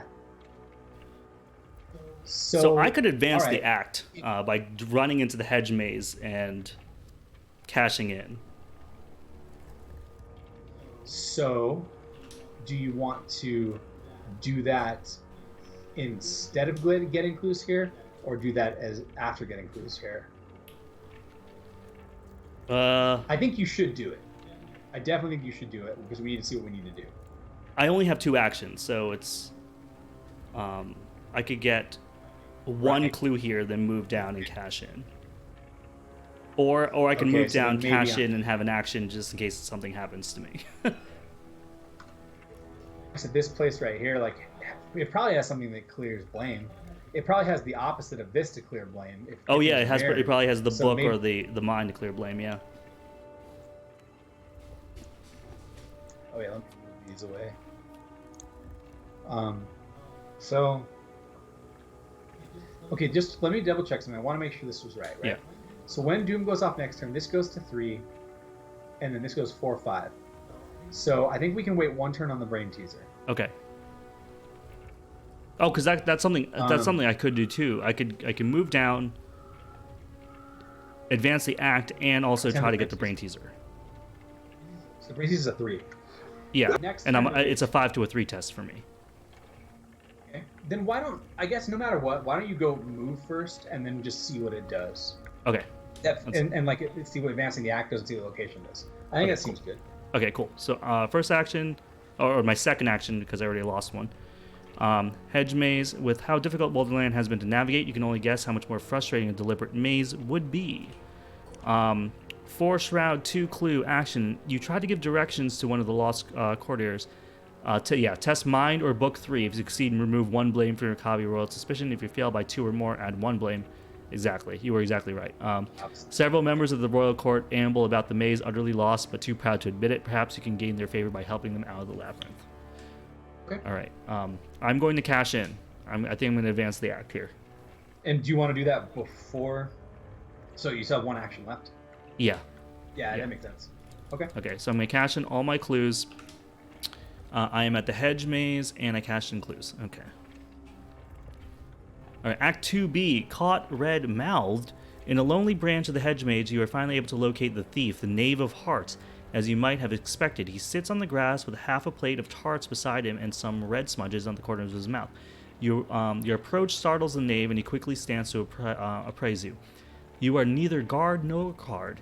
Good, you can assist in my plan. The tarts were a start, but the queen must be driven into greater fury. He leans in toward you to whisper, but keeps a bit of distance still. I've seen shadowy creatures lurking in the darkest corners of the palace. You've seen them too, haven't you? I know what they can do to people, and I have no desire to follow suit. The trouble is, I can't get at them. Only intense emotions seem to draw them out of hiding. The queen's rage should be bait enough, but she must be in a state of rage like never before. I can vandalize the castle to provoke her, but I shall need your assistance. Put the set-aside Knave of Hearts into play at the hedge maze. Okay. All right, and then I'll read the next act. Act 3A, Anger Management. The knave may not be the most trustworthy person you've met, but the threat of Garathnica's shadows consuming the palace has forced your hand. Action. If you are at the Knave of Hearts location, spend a clue, place 1 damage token on your location, and move the Knave of Hearts to a connecting location. Reaction. After you defeat an enemy, place 1 damage token on your location.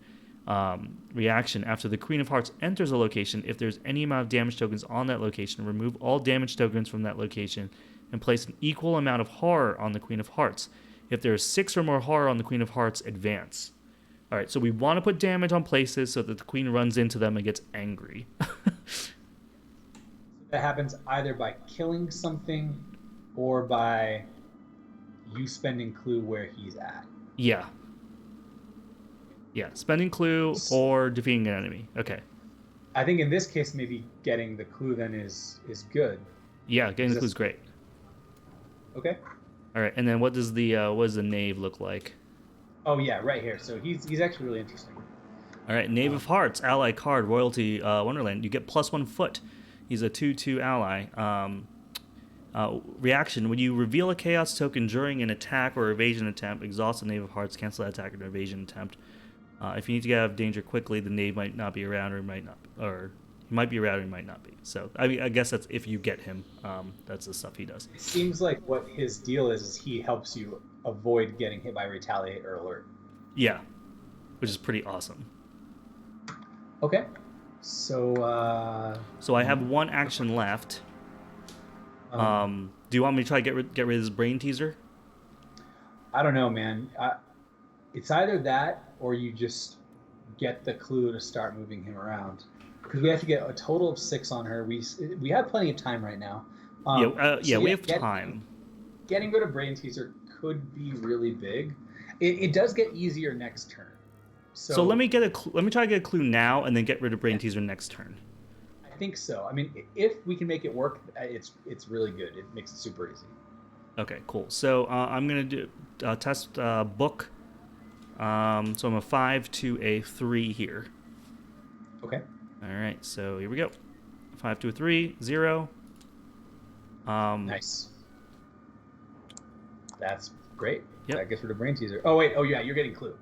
Yeah, No, I was getting Clue. That's still great. Don't worry. Yeah. It's a 3 shad because of the flashlight. Yeah. Right. Okay. So I got a Clue, and then what happens here? I think you actually have to spend an action. No. Oh, yeah, you're right. Yeah, spend an action, spend a Clue. Yeah. That's not a reaction ability. Right, so I got a Clue there, and then at the end of my turn, I could do the whole Alyssa thing. How much Doom is on play right now? 1, 2, 3, 4. It's going to go up to 5, right? Yeah. Let me just do Alyssa to look. God. Off with their heads. If the execution is in play, place 1 Doom on him. Otherwise, search the discard pile for the deck, spawn him. If you have 4 more Blame, also place a Doom. So I think that's fine. We can put the Doom on him, right? Yeah. So I'll have to kill him next turn. I was going to say, like, yeah, you're going to have to take a... So here's the issue. She's coming to me too, which is going to make her hop on me. So my choice here is to grab him and attack him and have her hop on me. Or I move down here, clear off some threats, and then next turn, then I have to grab him and move him. The thing is that we want her... The thing about me moving down here is that way we can move her this way, which in turn then means she'll be closer to where the Knave of Hearts is vandalizing things. Yeah. So I almost feel like I need to not be here this turn so we can move her towards the middle. Okay. So if that's the case, do you want me to keep this off with their heads at the top, or is it okay to put a Doom on? Like, well, okay, wait, hold on. I do have the Noble. Oh, right. Which means so you can exhaust the Queen or exhaust the Executioner. No, I don't think I'm likely to exhaust them. But killing this, what it does is it lets me put a damage here, which will let her start getting horror on her. The issue is that going and actually killing this guy right now is hard because she's following him. Yeah, that's true.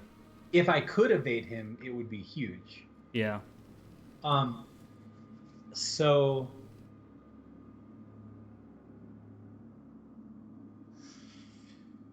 this is a really tough decision here. What do you think? Do I kill the Noble and just let her walk down onto me? Because then what I'm gonna have to do is like hit her and then evade her, which puts more suspicion on me, which will also leave him on me. So maybe I just do that. I take the hit for a turn, and then you're gonna get 4. You're gonna get 4 on you. Yeah, but getting 4 on me also then makes him hop on me, so I don't have to spend an action, and makes her, because it's when does it happen? At the end of the enemy phase, right? So that means that they won't hit me first. I think maybe this is what I do. I think maybe I sit here, I let them hop on me once. That way I can start working on him, and then I take that hit once from her. Okay, so if you're gonna work on him, I'm actually going to keep this at the top of the deck because we don't care that he gets a Doom on him because you'll kill him in 2 turns. Right. Yeah, right. Okay. Oh, yeah, I'm deleting this copy of Brain Teaser because I put the other one in the... Didn't I put the... No, okay. No. Brain Teaser's still out. I didn't do it yet. Yeah. Okay, so it's that... Wait, I'm going to do that that next turn. Yeah. That might screw everything. It's getting... This gets 1 Doom, and this gets a Doom. Then it gets another Doom and another Doom, right? Yep. That's how this is worded? What will that be at then? It'll be at 1, 2, 3, 4, 6. No. 5, so if 6. This goes off, and Brain Teaser is here, so we should have had you do Alyssa first, because if we had known this, then the choice was to not get the clue, and was to clear Brain Teaser. Yeah, but I can put a Doom on Alyssa right now to put this at the bottom. which will also buff up Brain Teaser and create the exact same problem.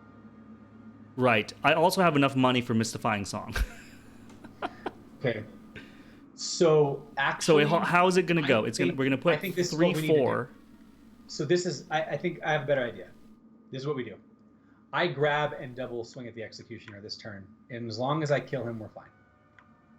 Okay. Because then this just pulls him out, which then I can have him hop on to me again, and then that will give us the fragment. Or if that's too scary, I can put him over here. We can put him in the barracks, yeah. So, okay, that's what we got to do. Okay, so this goes back on the top then. Okay. Yeah. Okay, that I'm glad you looked at that, though, because that changed my entire turn. Yeah.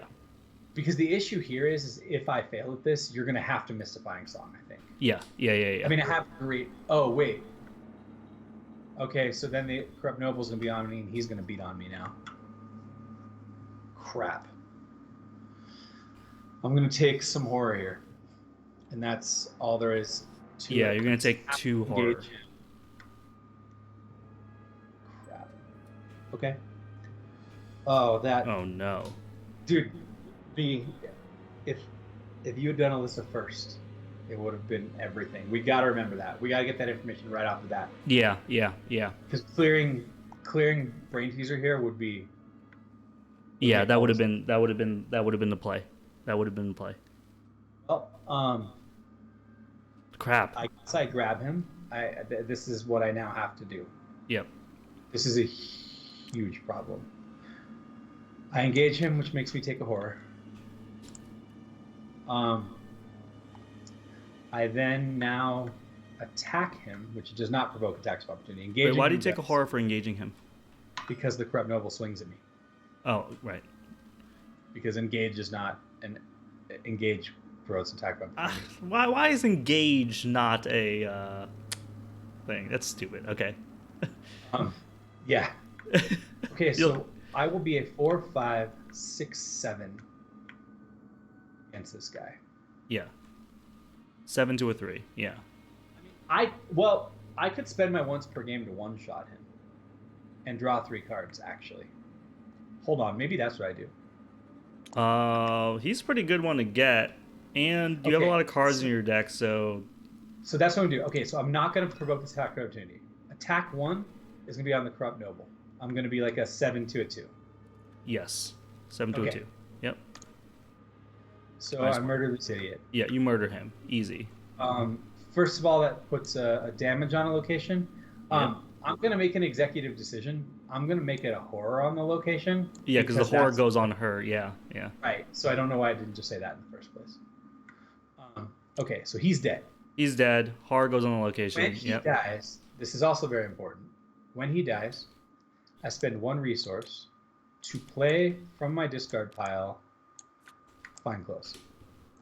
Oh, beautiful. Okay. Beautiful. Now, second action, I grab the Executioner. Yep. Final action, I spend my once per game Time War Grand effect. Add my mind to my attack, so my attack's giant. Yep. Oh, it will not draw cards. Wait, is he elite? He is elite. So it will draw cards if I defeat him. So I'm going to smash this dude's head in as long as I don't draw a tentacle. So that's a -2. That's a tentacle. That's a tentacle. Oh my god. Because of the dodo.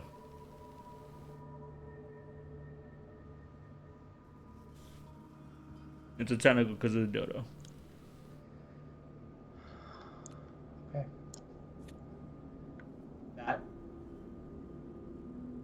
That is awful. That's so bad. I mean, it's not so bad. You just have to Mystifying Song now. Which sucks. But, well, I guess I get to use my rabbit's foot. Yep. I cannot believe. Oh my god. All right. Okay. Well, I get hit for 2. Well, we're at the end of the turn, right? Yep, we're at the end of the turn. So I get hit for 2. Yep. She moves in. Yep, but she remains aloof. She remains aloof at the moment. Yep. God damn it. Okay. Then right. we do upkeep. Yeah. Okay. Then we're going to do Doom, which ticks up this and the brain teaser, right? Yes.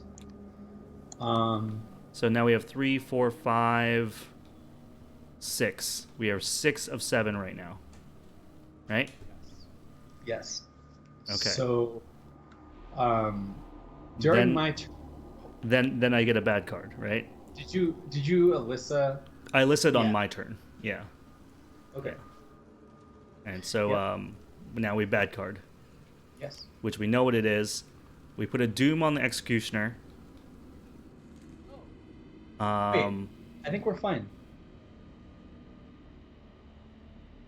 This doesn't advance the agenda. It just puts, yeah, it'll put the Doom on Brain Teaser, but it won't actually advance the agenda because we're past the point where it gets counted. Oh, okay. It gets counted at the beginning of the Mythos phase. So we're at 3, 4, 5, 6. This is actually totally fine. Everything's fine. 4. Yes. Wait, did you so put one we on the have- Executioner? Oh, Yeah. no. Yeah, you have to put one Right. on the Executioner now. Which also puts one on Brain Teaser. Never mind. Yeah. It's not. But you're saying it doesn't tick over, though, right now. Wait. Oh, you mean from this? Yeah. Yeah, so no. Right. So basically, okay, at the point in time where we checked the Doom threshold, it was 3 plus 2 plus 1. It was 6. Yes. Okay? Yep. So now we do this. We put that on the Executioner, which puts one on Brain Teaser. Making Oh, it yeah, we're okay. Yeah. We're okay. Yeah. Exactly. We're okay because this does not say that it causes the agenda to advance. No, it doesn't. Neither Yeah. does Neither Brain of them Teaser. do. Yeah. Right. So this Okay. is okay. We're Oh, my actually- gosh. Okay, yeah. Now you're a bad card. Hold on a second. I forgot to do this. At the end of the enemy phase, I get a blame, and she hops on me. That did happen. Why do you get a blame? Let me read her. That's what she does. Okay. At the end of the enemy phase, you're right. Okay. Yep. So that's why she is now on top of me. Yep. Okay. So So now you I get a got bad card. Yeah. this deal. Test foot 1. This card's difficulty is increased by 1 for every 2 card enemies in the encounter discard pile. I don't know how many that is. 1, 2, 3. So plus 1. It looks like. So yeah, it's a foot 2 test. If you fail, discard 2 cards from your hand at random. Then if you have 2 or fewer cards in hand, take 1 damage. Wow. Okay. It's not. The cards I have in hand are not crucial right now, Yeah. so I can just deal with that. Ooh, All right, so I'm just reliable gonna test. on the old Time Worn brand. Yeah, that really sucks. I click the chaos button, but I'm lagging. Okay, so I do fail, but I only fail by 1. Hold on. Fail let me by check. 1. Yep. So I can use Baby Kitty. Yes. Okay, making him bad sucks, but I think that this is worth it. That He's was not good. losing 2 cards. Yep. Okay. And so now he is, if you succeed by 1, you fail. Okay. All right. So we are then at our turn. Yes. Oh, right. And this horror turns into a horror on the queen. That's also important. And how is this worded? It's only when she like walks into the location. Okay, so even if I kill Homeboy now, he won't. She won't pick up this horror right now. She has to re-enter it. She has to re-enter it. Right. Okay. Okay. Okay. Do you want me just to see how this goes? Yeah. So Yeah. Blood Eclipse does plus 2 damage. So I'm going to one-shot him with it. So I'm not going to be able to. I'm just going to have to attack twice. Okay. So attack number 1 here is 4, 5, 6, 7 against 3. So I'm up 4. You're up 4. So This is swing good. 1. Minus 4 because the Executioner is in play. All right. So That's you do 2 damage to him. 2 damage. And this only goes off. The dungeon's ability only goes off when I kill something. Yep. Okay. I could attempt to evade him, and then if I succeed, I need to remember Bad Cat. I was exactly even, right? Yeah. Exactly even. Yeah. Sorry. So if I attempt to evade him, I get another thing on here. But I think that's. I'm just gonna wait. I'm just gonna do that later. Okay. So I'll swing at him again because I don't have. Well, if I attempt to evade him now, I could go up 5 against 2, and we could just get the thing on this location and not worry about it again. Maybe I do that. What do you think? You evade or defeat? Yeah, you can evade him and then defeat him. Yeah. Yeah. I think I'm gonna do it. The issue is Bad Kitty. I know. If I pitch both of these, then I'm a 5 to a 2. I'm up 3. If I draw minus, is it worth it? If you get a tablet, or an elder thing, it's bad. I think he's gonna come back out. We're gonna get plenty of opportunities for him to come back out. Yeah, just smack him, dude. Yeah. I'm swinging at him again. Okay, there you go. So you got rid of the Doom, which is Yeah, that's also hugely important. So he's dead, and then when he dies, I think he just goes to the discard pile. That goes to the discard pile. We're gonna put a horror on the location, and we're gonna put a resource counter on the location. Yes, so for resource redundance. And so now for her, in the enemy phase, if she's ready, add a blame. So here's the problem with her. If I put all this effort into evading her, she's just going to ready up on me. Yep. So it doesn't accomplish anything. Because if I attack her, then I get another blame. So I guess I'm just going to like raw evade her. And then hope that I get like a +1 or something, and it'll trigger my rabbit's foot. All right. Well, if you get +1, Cheshire Cat's bad. Yeah. No, if I get a +1, I'll be exactly even. On the evade? So, I got the +1, I'd be a 4 to a 4, which means I'd evade her. Cheshire Cat's only if you succeed by 1. Oh, okay, got it. But anyway, I fail, which means I trigger rabbit's foot. Time to find a weakness. Not yet. Okay. And so I'm done. I'm just gonna put a suspicion on now before I forget. Okay. For her being okay. Okay. Your go. Okay. I can. So. Yeah, just clean up clues, get us VP, and just like fill up, just vandalize the board. Yeah. So if you are at Knave's location, spend a clue, place 1 damage location to move the Knave. Okay. Yep. So I'm gonna try to grab this clue here. No, I'm gonna try to do the brain teaser first. Yes. Yeah. That's. It is a book 1 test. I'm a 5 to a 1. Wreck that thing. Yeah. Here we go. Oh, my tabletop is freezing a little bit. So all right, 5 to a 1. 0. Okay, brain teaser's gone. I'm discarding this one. You can delete that one. Okay. I'll delete this. Perfect. Then I don't think you bother with this clue because it's not VP, and you're gonna have to follow him around anyway. That's not VP? Oh, since they were all VP up here, I assume this one was VP too. Okay. I'm gonna spend the clue to dump a horror, move him up here.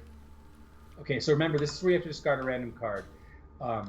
I don't know if Throne Room. The thing is, this Throne Room, you could afford to take a blame, right? Yeah, absolutely.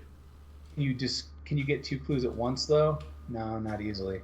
Yeah. So I don't know. Whichever, if you push her more towards the middle, she'll get there faster. But I don't know if that matters. The problem, this place, if you end your turn here, you have to. I don't want to go there until I use Mystifying Song. Okay. So let's put him over here. I did brain teaser. I spent a clue, and now I'm going to move into this location up here with him. Yeah. And do you want me to Alyssa and look? Yes, I wanted you to do that at the beginning of your. Yeah, I should have done it at the beginning again. Or my turn, or whatever. Okay, so that doesn't matter. Okay, choose a player who doesn't have control. Yeah, whatever. We'll leave this on top. Okay, so we're on enemy phase. she whacks me for 101, which will kill my fine clothes. Yep. Because there's no parlay on her that I can use, right? No. Okay. Is that it? I think that's it, yes. So then we upkeep. Okay. Ooh, delve. Actually might be able to pull that off this game. Yeah. We can just get enough vandalism out. Okay, then we... Doom is 4 of 7, because we cleared everything else. Nice. And we're going to do bad cards. Come on.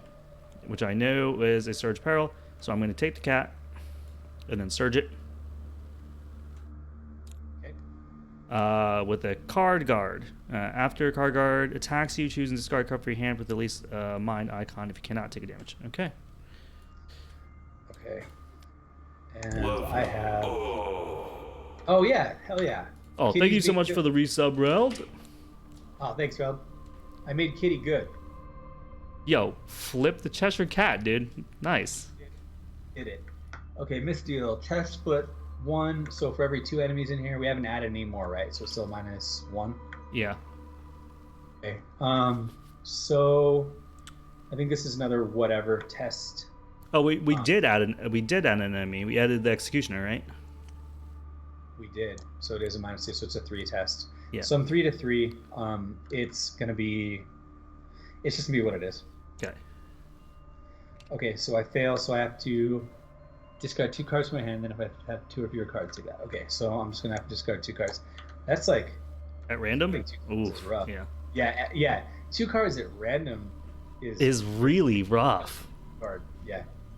Especially because like that card gets worse and worse as time goes on. Yeah. Blood Eclipse, that's not terrible. Scrapper, that's also fine because I'm broke, so I can live with that. Okay, yeah, that wasn't so bad. Okay, let's get rid of this card. And all right, you got the queen on you. I've got this knave on me.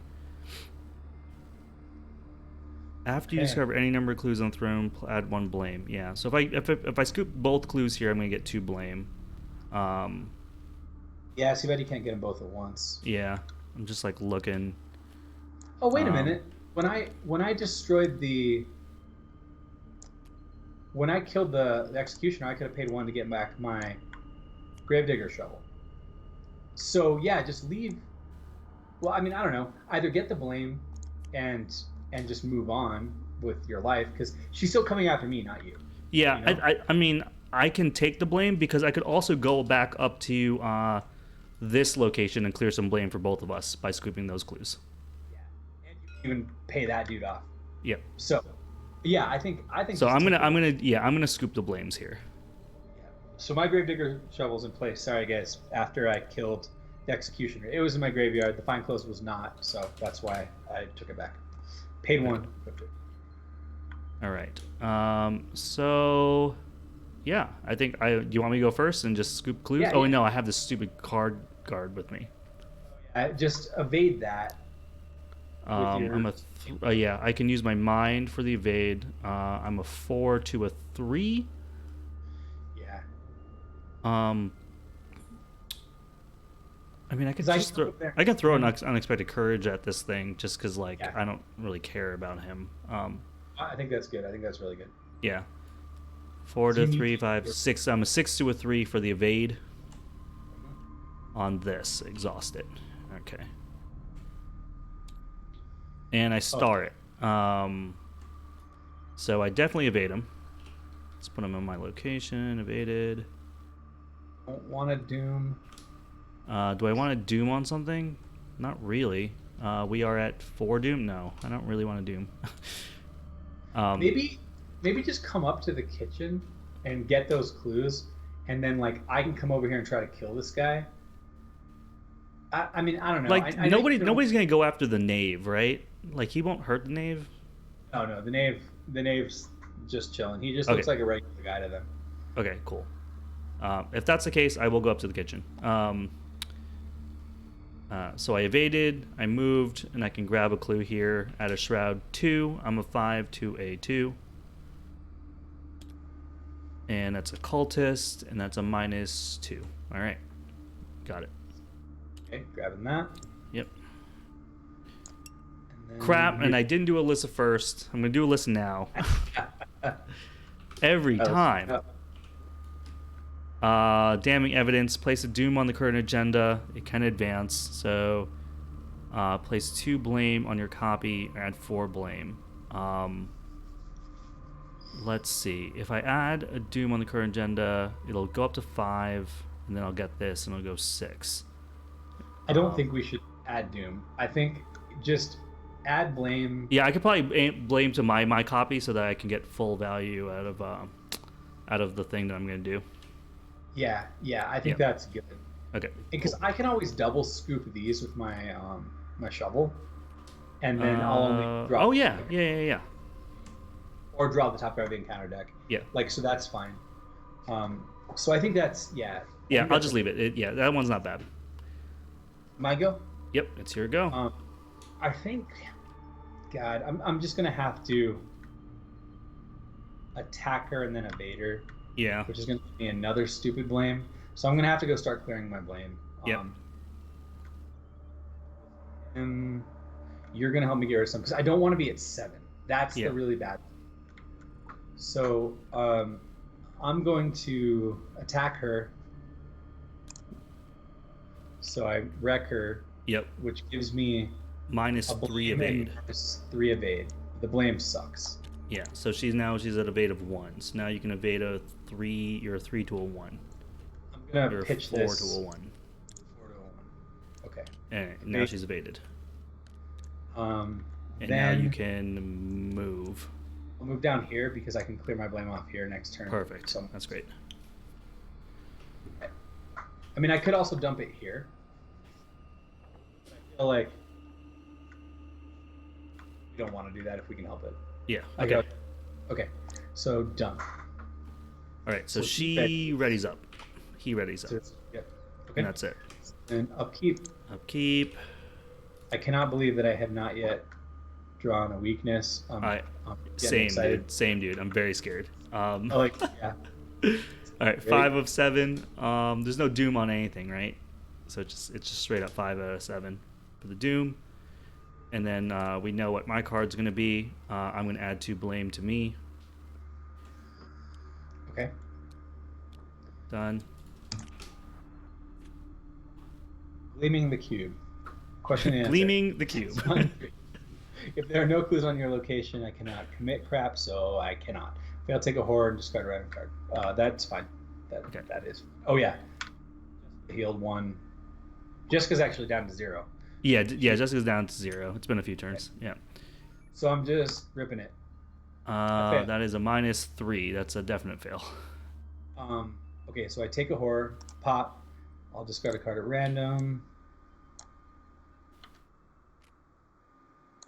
Oh yeah, I meant to say I could have taken that card from you, but I don't think that it was the right choice because I don't want to get up over 7 because that makes me draw an extra card. Yeah, no. I'm getting lag, sorry. Yeah, it's okay.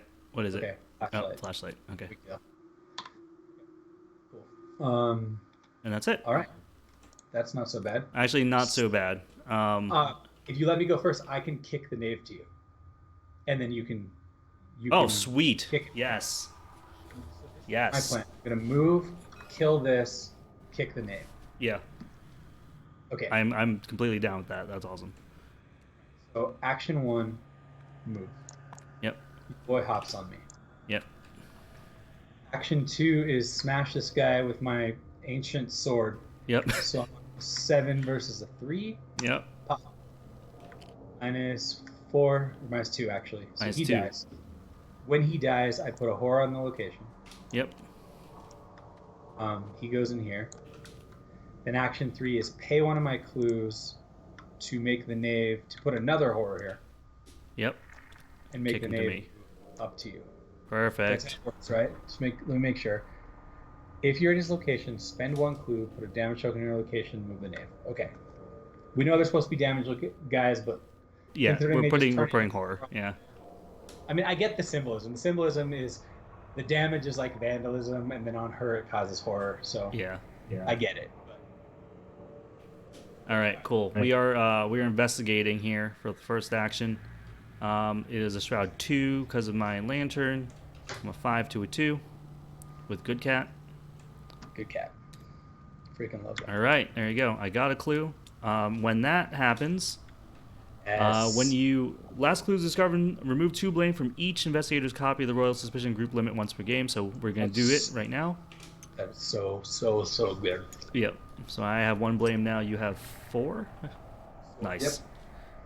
Yep. Okay. I'm gonna spend an action to put a horror token down here and kick the knave down to the barracks, I guess. Or should I? Yeah, I could kick him down to you. Yeah. Kick him right back down to me. you, dude. I already have clue on me too. Yep. So we just got to walk over here. And then I have a 3rd action in which I don't want to go to the barracks. And I have all this money now. To play. Ooh, I could play an open gate. I could play 4 cups. So I don't know if you play. Well, open gate's actually fast, so you can do that as a fast action. I want to keep 3 mana for the mystifying song just in case. That's smart. Well, you will get $1 before the Mythos phase. Oh, that's right. So let me play $3 to put out a tarot card. You can always fast play the open gate later. Yeah, I can fast play the open gate later. And again, I forgot to do Alyssa. I'm going to do Alyssa now.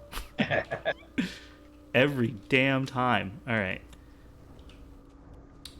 Brain teaser.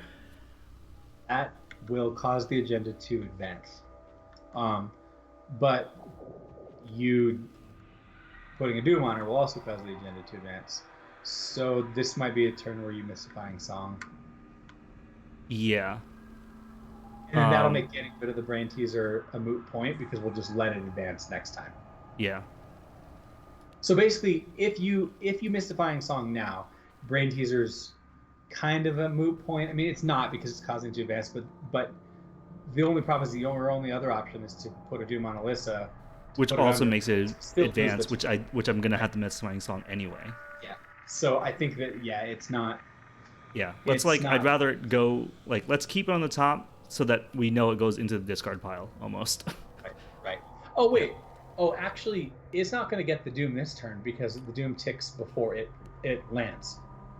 So yeah. Oh, it's right. fine. It's the It is a completely moot point because what's going to end up happening is that it'll just get. Yeah. So it's Doom. So yeah, that's fine. It doesn't matter at all. That's fine. Yep. Okay. So that was. Have we both gone? Yeah. No. Yes. Yeah, Okay. you started by kicking the knave over to me, and then I kicked him back. Okay, so then Queen, let's have Queen move up, I guess. Yeah, that's fine. Because we're not going that way, and then that way I could go down to heal this if I want to. Yeah, that sounds good. Okay, cool. Then we go to upkeep. She's the only enemy, right? She's the only enemy. Yep. Oh, Baron. Baron the boy, your boy. Baron the boy, dude. So it looks like if the last agenda follows the same pattern, you actually should be able to get rid of him. This would be the first scenario in which I can get rid of him. We got to get rid of this. Actually, he also makes the puzzle box easy if you time it right too. Oh, right. So again, guys, if you don't know Baron, he's my weakness for Marie's deck. He can't leave unless he has 3 Doom on him. I can fast action and exhaust him to put a Doom on him every turn. And then if he has 3 on Doom on him, I get to discard him. But the bad part is while he's on me, if I get any damage, I take an additional damage. So he kills me quick. That's upkeep. Okay. Doom, we are at 6 to 7. 6 to 7. And then we got bad cards. And we knew this. We got the brain teaser. Okay. And then I'll put a copy of it up there again, just so we don't forget. And then I have a Card Guard of Clubs. Yeah. Okay. Makes it a little bit harder to dodge and crap, but yeah, it'll have to be attack move. I think I just let it hit me once. Okay. I shove him, move. It's a little awkward. Because if she comes in and hops, she's going to hop on me again. Okay. I'm just gonna have to think about it. Okay. Figure out how to do this. All right. So. Do you want to go first because you have more pressing matters? Yeah. So if I do this once, I want to kick him to you because I really want to get. Okay. So if I kick him to you, and then I kill the card guard, she'll get 4 on her, putting her at 5 of 6. She'll only need 1 more. Yeah. So then, and we'll have an eternity. And so I can afford to take that hit from her. I think that's what I do. I think I stay here, kill him, and then kick her up, and just let her walk onto me and collect all that doom. Okay. That means my first action is going to be this. I'm going to swing at this guy once. Okay. And twice. Okay. That's a -2. Yep. So I'm a 7, so that wrecks him. Yeah, he's done. Yeah. I put a thing here. Yep. And then last action is going to be to pay a clue to vandalize this room and kick the knave up to you. Perfect. And I just want to make sure that we can still put stuff down even if... Yeah, okay. All right, so then I am done. Okay. What is the best thing for me to do? Should I just come down to the guard barracks, grab clues? Yeah. Yeah, go there and just, even if, like, you might have to discard a card. I'll discard a card. It's fine. I want to get this victory one. So if I investigate, it's a Shroud of 1 here. So I'm a 5 to a 1. In before you randomly discard Mystifying Song. Okay, go ahead. Wait. Oh, wait, no. Of course, now I remember, but I don't have Alyssa. I have Stupid Baron. Okay. So I have 5 to 1 here. -2, so I get a clue. Yeah, I mean, if I'm scared about losing the card, I could actually just bail here. I think just RNG. We have plenty of time. I think you take the 1 and 4. Okay. And I'll go one step further. I think maybe you just throw a Doom on Baron.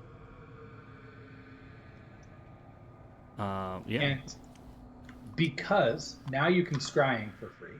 Oh, yeah, that's right. And that does put something on the puzzle box, so you could even go and attempt the puzzle box at 1 less if you want to, too. Ooh, that's interesting. So definitely, like, at least I'd say stay here, grab that last clue if you can. Yeah, and then I'll free Scrying as well. Okay. And then free Scrying, and then we take the 1 and 5 gamble and Mystifying Song.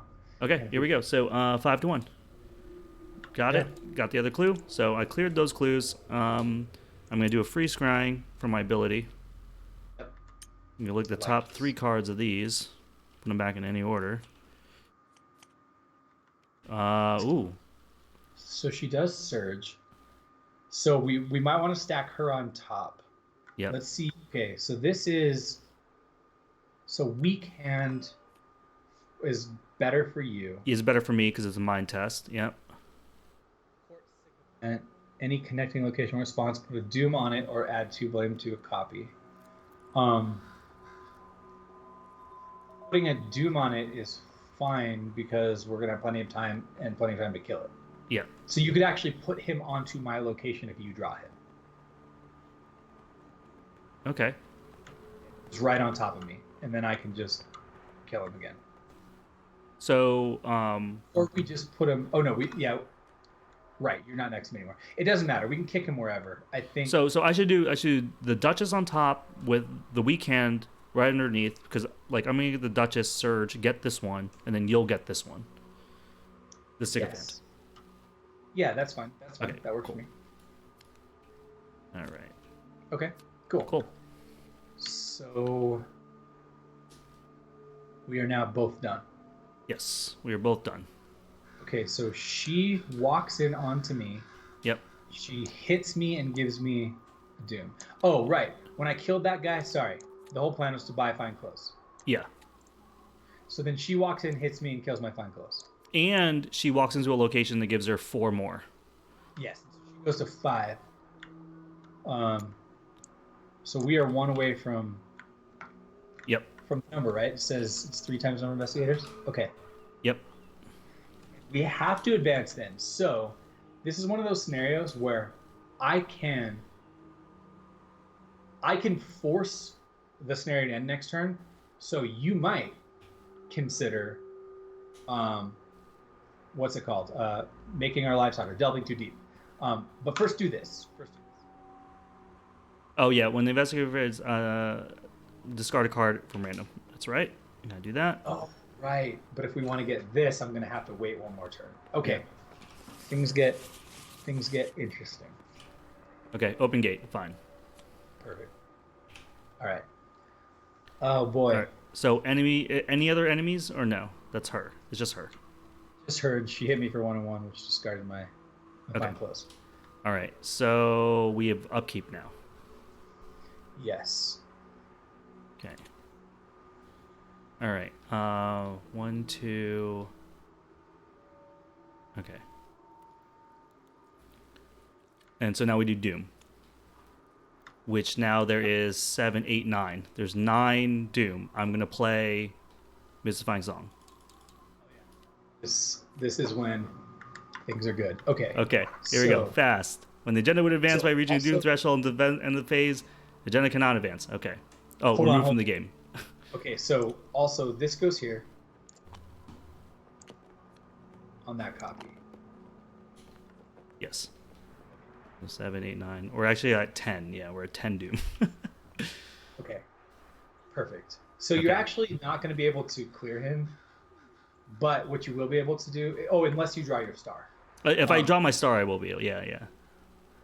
The other thing that you could do right now before you draw your star is exhaust him and put a Doom on him, because that will also put another Doom on Brain Teaser. Yeah, let's do it. Which will then make it super easy to get rid of Brain Teaser, yeah. Right. And now we are on the bad cards phase. That technically would have happened during the other phase. Yep. Okay, so now we draw bad cards. Yep. All right, and we already know Surge. We're gonna put this when a cultist token is revealed. Do not reveal on a token and cancel it, and then we get this real one, which I do a -3 test. I'm a 5 to a 3. This card gets +1 difficulty and peril if there's a card enemy at your location, which there is not. So each point failed, I'll take a horror and choose a card, discard for card man. I don't mind discarding stuff now, so. Yeah, I'm a 5 to a 3, and it's all good. Okay. That is a 1, -1, so I succeed anyway. Okay, cool. So I rip this dude, and I have to put him on a connecting location. We don't need to use the Knave anymore. No. So I think I'm just going to put him up here. Okay. And then I have to put a Doom on him or add 2 blame. I'm just going to put the Doom on him. Yep. And then now this becomes a 0 test. Yep. Dude, that was a good Mystifying Song. I'm glad you didn't use it earlier in the game. Yeah. So Honestly. There's 14 Doom right now. This is hilarious. Okay. So, yeah. We are now on our turns. So here is my proposition for you. Yep. It's going to be a little weird, but hear me out. Okay. If you move, grab her off of me, then I can move, clear Brain Teaser. Okay? Then when the agenda advances, I'm guessing that if it's like the last time, the execution will come out on me here. Then the following turn, I kill him first. Yep. Then you can just walk her. You'll get hit once, but then you can get hit one more time to just walk her onto one of these damage, and we just call it a day. She gives me 1 and 1 each time, right? Yeah. Yes. Yeah, that's no problem. I can take that. The last other option that's a little bit more greedy is you move in, grab her. I shovel both of these, getting a suspicion. Then I move,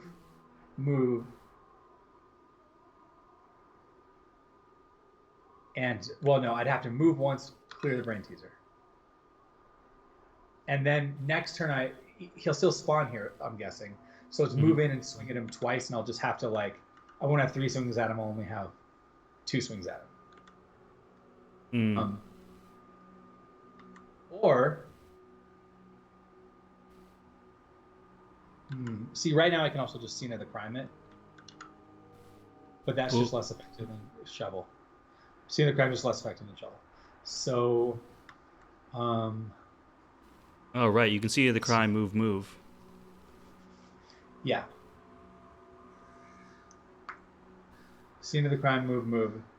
But then the only problem is that we leave the brain teaser up. Brain teaser staying out doesn't matter. It doesn't matter because we have so much time. It'll just clear all of it, right? Yeah, it'll just clear it. Yeah. So, okay. So then, are you? This guy's not a hunter, right? Let me just make sure. No, that guy's pleb, dude. He sucks. Do you want to go with that strategy? Yeah, I will go with that. So I will go first. Go boom, boom, and take the queen. Now, did I get a suspicion from her last turn? I think I did. Is anybody watching? Can anyone tell me if I got a suspicion from her last turn? I can't remember, dude. Because I'm not above 7. So if anybody watching can tell me that, it'll make a difference on if I'm at 7 cards or 6 cards. Yeah. All right. So move, and I pick her up. Does she do something when I engage her? No. Doesn't do anything when you engage her. Okay. That's it. So then I will go and action 1 is remove my shovel from the game to pick up both these. I love it.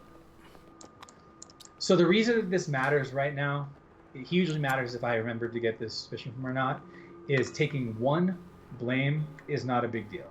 Yeah. Taking 2 blame then means I'm drawing 2 Mythos cards. Yeah. So that's why I really need somebody to tell me, because I will probably just take the card from the top of the deck if I didn't get a suspicion.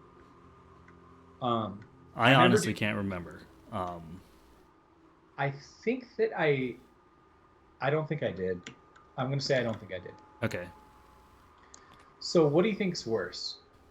Getting an extra card now or an extra card later? All right, so what is it when you get it? At the end of the Mythos phase, each investigator has 7 or more blame. Okay, I see. Wait. Before you even go, man, I can scry this, dude. I have Doom on Baron. Oh, hell yeah. Yeah. And I'm going to scry with my last ass charge, dude.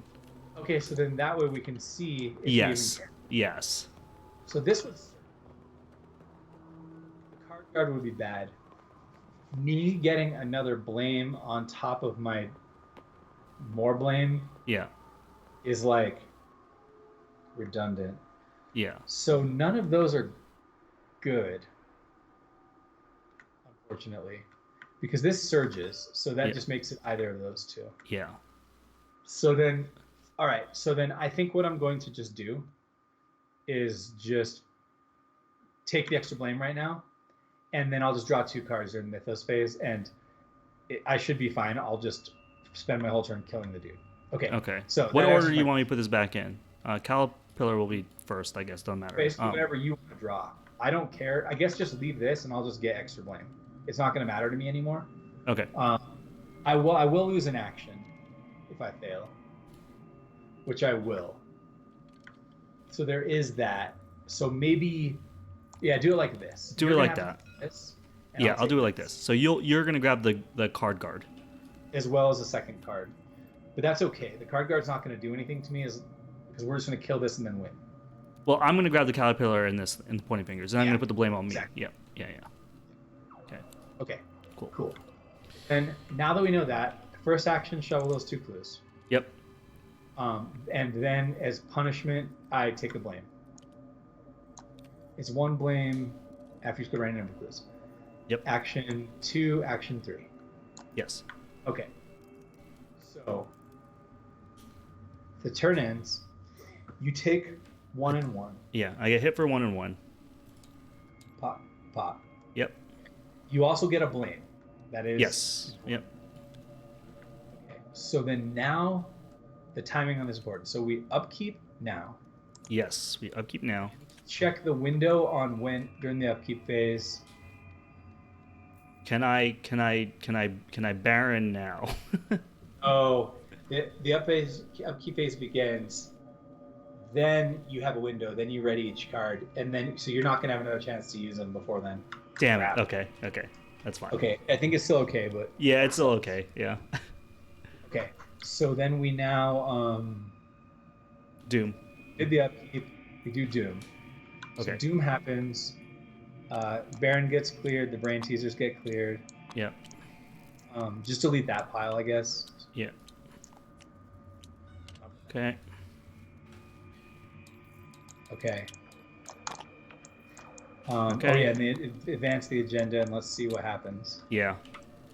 All right, Agenda 2B, heads will roll. Another bellow from the Queen sends the Executioner scrambling after you. You've given him slip a few times already, but he's not about to lose his job over you, his head for that matter. If the Executioner is in play, place a Doom. Otherwise, search the encounter deck and discard pile for him and spawn him normally. I'm going to choose to spawn him at the dungeon. All right. Agenda 3A, eliminating suspects with a 6 Doom threshold. If this keeps up, the whole castle will soon be after your head. If you don't make these next few minutes count, then there won't be a chance to redeem yourself. The Executioner and Queen of Hearts gain alert, same as last time. At the end of the Mythos phase, in player order, each investigator who has 7 or more blame on his or her copy of Royal Suspicion draws an additional card. Okay. So we do now we do bad cards, right? All right, so we get the Caterpillar, which we know. He comes up here. After the last clue is card from any location, you can draw a card. And then I will get this, which I put a blame on myself. And then I will test Brain 3. So I'm a 5 to a 3. Okay. 5 to a 3 with Good Cat.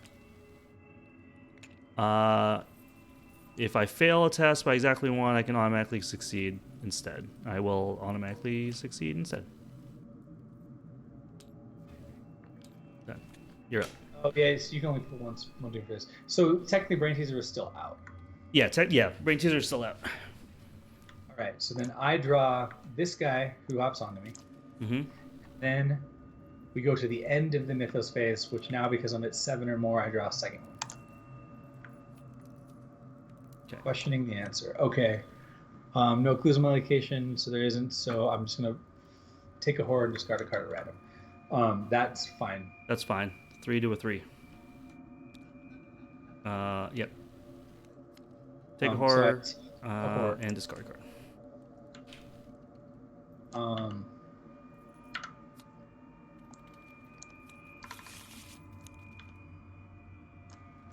Oops. Heroic Rescue. Level 2. Okay. I was not going to be able to use that anyway, so... Okay. All right. So now So we're you go first to beat the thing, and then I'll walk her down, right? And the last decision you have to make is if you're feeling extra ballsy to cast Delve 2D. Oh, I know, dude, but it's... Because that's another attack of opportunity. So... Yeah, I don't know, dude. Okay, so my turn starts, and I get to swing at the Executioner 3 times, and I just have to hit him 2 times. So I'm a 7 against a 3. I'm up 4. Yep. 5, 6. 1. I hit him. All right, 2 damage. I'm lagging. 2. I hit him. He's dead. All right, you kill him. I kill him, which puts this here. Mm-hmm. So we'll immediately go record Compassion. It does technically put a second horror on here. And then my last action then will actually be to kill this thing. Yeah, kill this idiot. That is a -2 because you just killed the Executioner. Oh, yeah. Okay, so he's also dead. Yep. Okay, so then, this does beg the question, like, you could, like, we could wait 1 turn, but I know that you have, Baron Samity's also clear, by the way. I don't know how greedy that is. Oh, Baron was out, so when any amount of damage is placed on Investigator, plays an additional damage, so I should be at 2. Yeah, okay. So then wait a minute. That just massively complicated things. Yeah, because if I walk her down, I just die. Oh God. Okay.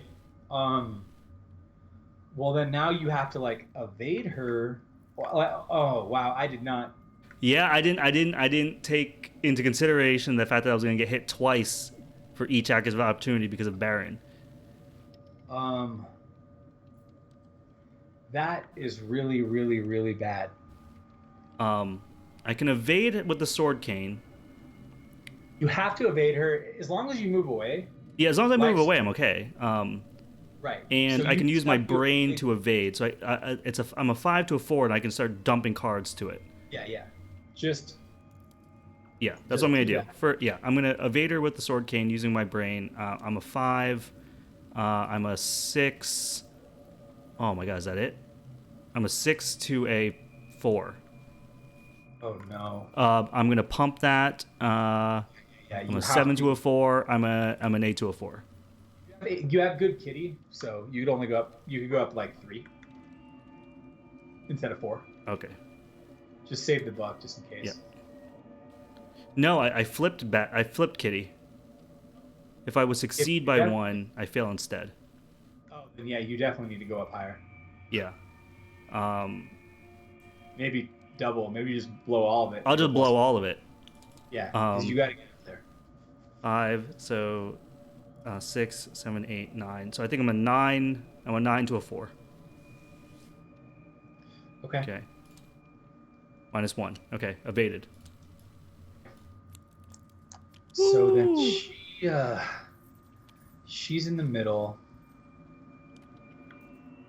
I have 2 more actions. She's not going to hop onto you because you're below 4. You just blew your bank there, so I think just head down here maybe, because you can also clear blame down here. Yeah. The issue now is we're gonna have to like double walk her. Yeah. Well, oh wait. Yeah, okay, you won't have to double walk her if I go. I can just move, and take a hit once and end it. Oh, so you're yeah, fine. Right. So move down here, and we should be good. Yeah, I have 1 action left, which I guess will get $1. Or clear blame. Was that? Or clear. Oh yeah, I blame. can clear blame up here. I'm gonna do that. So. And maybe you'll flip the cat, which could be good. Yeah, So. here we go. I'm a 5 to a 3 on a brain test here. +1. There you go. I cleared a blame. So you succeed. All right. Okay. So then now we are on to the enemy phase. Right. She readies. She readies. Homeboy does nothing. Oh, he doesn't even have his Doom on him anymore because that came out. Yeah. A while ago. Okay, so he's just an idiot. Okay. And now we upkeep. Yep. All right. Hallowed Mirror. That's kind of cool. It sucks because I have another turn of drawing two bad cards. Oh, yeah. All right. We're going to do Doom. We have 1 of 6. Well, Brain Teaser gets 1 as well. So it's 2 of 6. Yeah. Things are getting a little spicy. Yeah. All of a sudden. And then we do bad cards. I no longer have a listogram or scrying charges, so now we're just flying blind. Okay.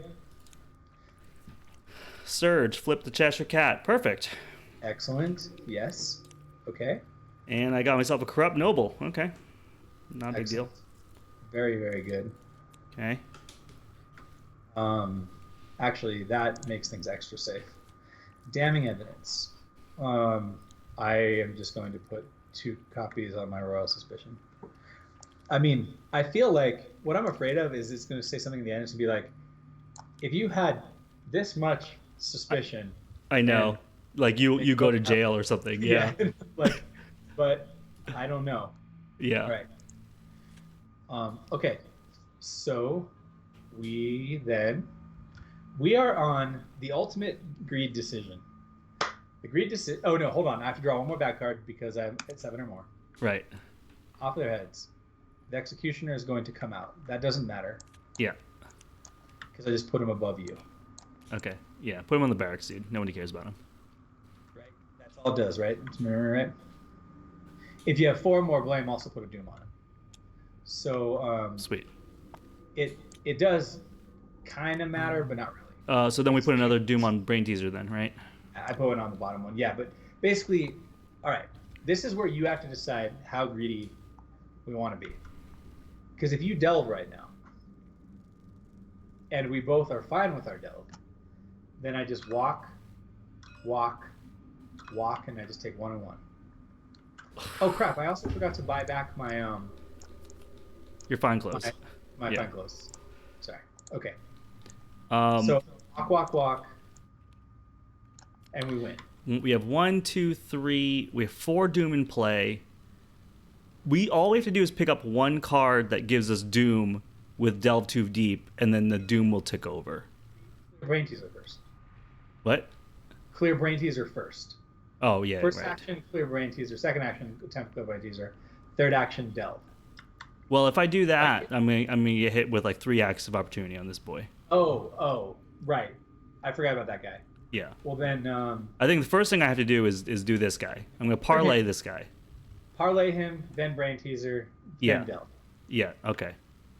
All right. So we are a 5 to a 3, and we have got good things up here. 5 to a 3. +1. Okay. So he has been parlayed. Who do we want? The Executioner, right? I need her not to be evaded. I need her to jump on me. Yeah. Okay.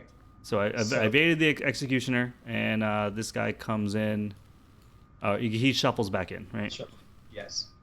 You notice we haven't found your special card yet, by the way. Yeah, I know. Right. It's really sad. But we might right now with your delve too deep. So second action, do this first. Fast action Baron. Wait. Yeah, fast action the Baron. I'm gonna put one on Brain Teaser. Don't do it because that does, because that's still a permanent doom. Don't do it, just in case. Or wait, no, we're gonna win this turn, right?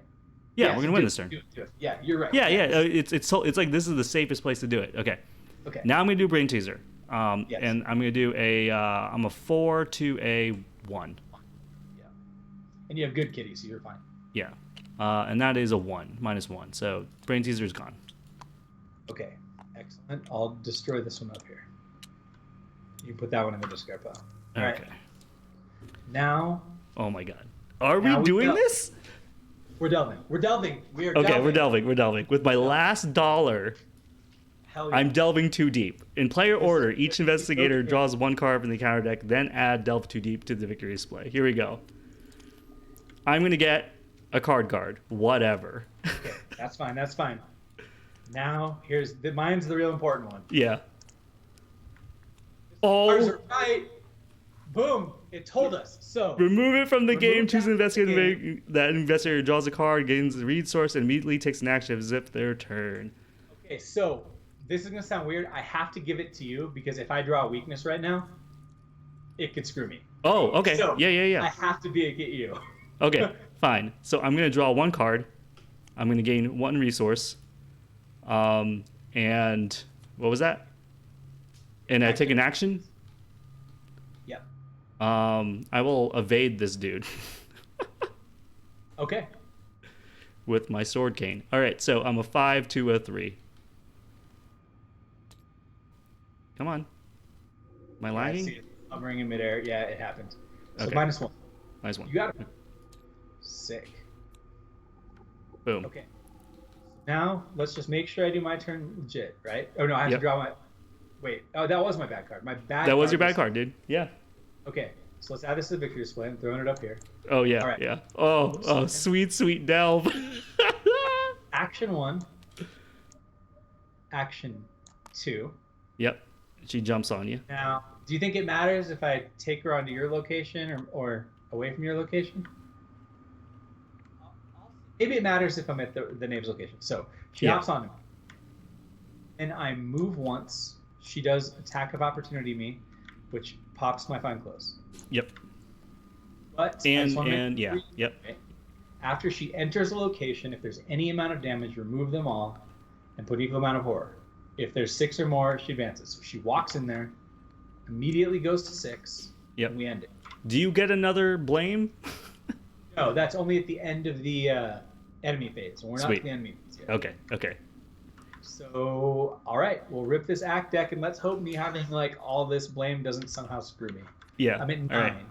Here we go. Act 3B, State of Execution. Your attempts at provoking the Queen's short temper reach the immediate success. Between your direct interference and the knave's expert sabotage of the castle, the Queen of Hearts have been pushed past her limit. Off with your head, she blasts, her face red as her own roses as she begins her tantrum. Shadows shift around the castle, reaching toward the Queen in the midst of a meltdown. Resolution 2. Yeah.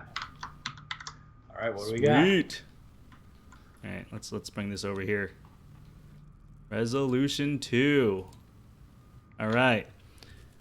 Your opportunity to attack arrives as the shadows rush out towards the Queen in her over-emotional state. You strike at the dark creatures, expecting the knave to join you, but he stands and stares at the Queen, taken completely aback. The Queen has seized her executioner's axe and is focusing her anger towards destroying the advancing shadows. You slow your own assault and eventually stop to join in the knave's staring as the Queen slices the dark minions to ribbons, screaming for blood and murder all the while. It feels like barely any time has passed before every last shadow in the Queen's palace has either fallen to her furious assault or retreated away to the castle. Neither you nor the knave had predicted this outcome at all, but it certainly was effective. In your campaign log, record 1 tally mark under Strength of Wonderland. In your campaign log, record that the Queen destroyed the shadows in a fit of rage. Then we get experience for victory X value in the display. That's 1. There's the Queen destroyed the shadows in the fit of ways. Yeah, in a fit of rage. Yep. 1, 2, 3, 4, 5, 6. I think we got 6 VP on that one, dude. Yeah. 1, 1, 2, 3, 4, 5. 5. And Delve, right? 6. Yep, and Delve 6. I did find my Barium Deep. Oh, Okay. I know. It's the first time we haven't used yours. This is the first time we actually used the Delve. Yep. All right. Count the amount of blame in play at the... Oh, no. Here we go. Count the amount of blame in play at the end of the scenario. If there is 6 or more total blame among all copies, proceed to Resolution 3. Oh, no. So we are Resolution 3 here. Even after brutally dispatching the shadows, the Queen's anger isn't satisfied yet. She marches toward you with fire still burning in her eyes and the executioner's axe still in hand. Someone's going to die for what she went through, and you're at the top of her list. You look at the knave and he looks at you, his eyes narrowing. Is he prepared to sell you out to save his own head? Are you prepared to do the same? You have a little time to think the dilemma over before the Queen cuts you short. The investigators must decide. We did it for your own good, Your Majesty. We go to Resolution 4, or... This was all the knave's idea, and he stole the tarts. Resolution 5. Okay. I think that she very well might kill me if I don't point my finger at the knave. I think we have to point the finger at the knave. Dude, I think we do too. And you know I what? like honestly though, but like your would do it, dude. Yeah, I think, dude, let's kill the knave, dude. Oh God. Okay, we're pointing our finger at the knave. We're locking in. We're locking in. Oh God. Okay. Resolution 5. The Queen's attention snaps to the knave at your quick accusation. The nobleman's nerve fails him as he tries to deflect blame back at you while the Queen advances. He finally tries to flee, but too late as the axe swings. In one clean motion, the knave's head launches from his shoulder and rolls to a stop several yards away. You try to slip away as well, but the sudden arrival of a battalion of guard guards hems you in close to the Queen. 10 seconds pass, but finally the Queen turns to you with a pleasant expression on her face in contrast to the blood on her hands and dress. You've done me quite a service in finding the thief and saving us the trouble of trial, and such service deserves a reward. Seeing as my executioner has been lax on his duties, I hereby award you the rank and responsibilities of royal executioner instead. She shoves the axe into your hands and strides demurely away, leaving you disturbed but alive. Any one investigator may choose to add the executioner's axe to his or her deck. The card does not count towards the investigator's deck size. Skip to Resolution 7. All right, let's look at the sacks. It's right here. Okay. Punch, attack deals +1 damage. If either of those are revealed, you may either treat those tokens as zeros or deal +1 additional damage.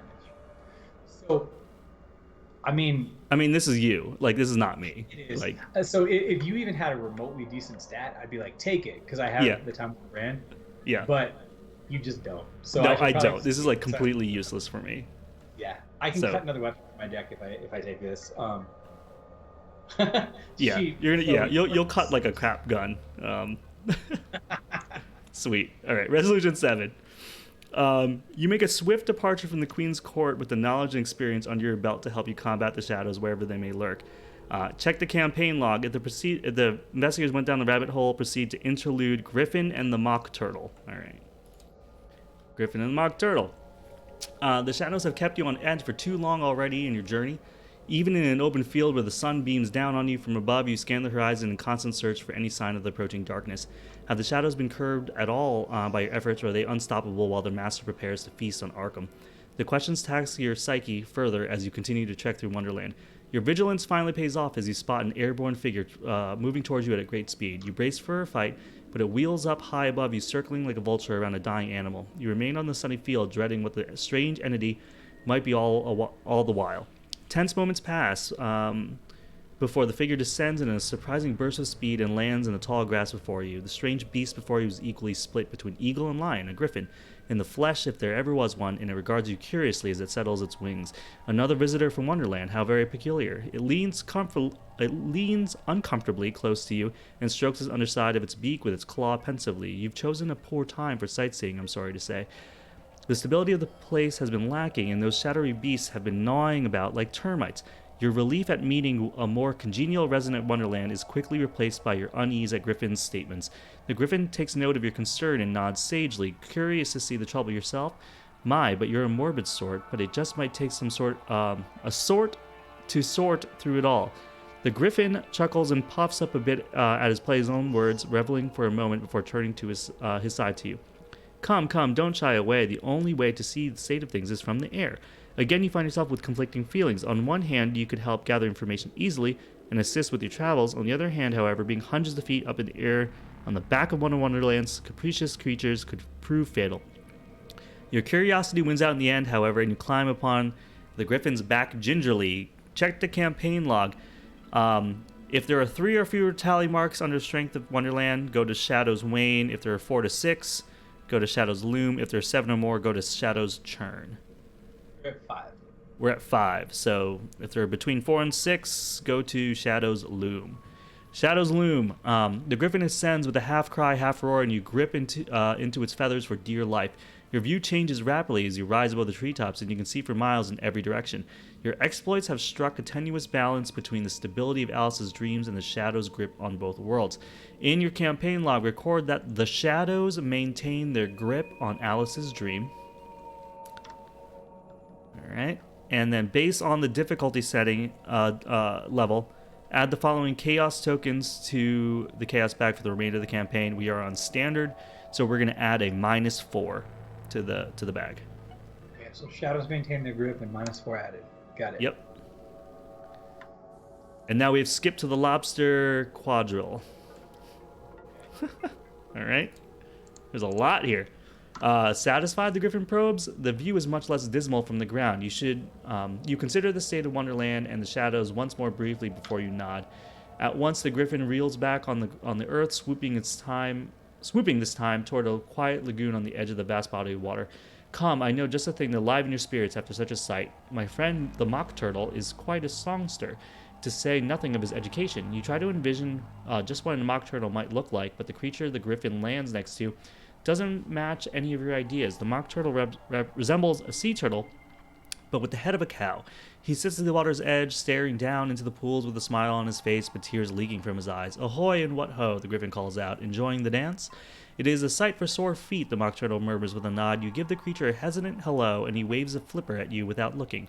His attention is firmly fixed on the waves in front of him. You stand beside the Mock Turtle and look into the water, seeing at once a bizarre spectacle. Sea creatures of 100 varieties dance together in a complicated but stately fashion, just under the water's surface. The Mock Turtle splashes his flippers on the surf in time with the muffled music, still sniffling but enjoying himself. Not wanting to ask the Mock Turtle bluntly, you take the Griffin aside and quietly question why the creature is in such an emotional state. The poor fellow knows the state of Wonderland as well as I do, the Griffin responds with a pitying glance at his friend. He often used to cry in his spare time. but now he's found something serious to give him sorrow, and doing all he can to distract himself. The nocturnal hums to himself as the dancing continues, utterly enthralled. It's for the best, don't you know? The griffin chuckles. No sense dwelling on such grim matters. You frown at the griffin's statement. Sitting by idly is only going to help Garathnica in its conquest. You warn the two creatures of the dangers the hungry shadows could pose if left unchecked. The mock turtle covers his ears with two flippers and shakes his head, while the griffin scowls at your stories. Such topics are not polite, not one jot, said the griffin scolds you. The mock turtle nods with a whimper and chimes in after. There's so much misery to be had, only let us ration it. Let us sing of soup and schools and join the lobsters in their quadrille. The investigators must decide. Choose one. Get up. This is your chance to make a difference. Proceed to sadder, but wiser. Fine. When your world falls apart, don't come crying to me. Skip to ignorance is bliss. I think you made me choose the last one because I thought you made me choose one before. Yeah. You know what, man? I'm gonna say fine. When the world falls apart, don't come crying to me, man. Like, you know, I already tried to help you, man, and then you don't want it. It's like, I forget what happens here. So, if we interfere, it's hard to tell with this one because of the way it's worded. Help Wonderland. The strength of Wonderland can get stronger, which is what was just happening with the shadows looming. Yeah. But then the creatures are stronger and they help us. Yeah. Or we let them get consumed by their sadness, in which case they become like banes to us, but overall the strength of Wonderland is lower.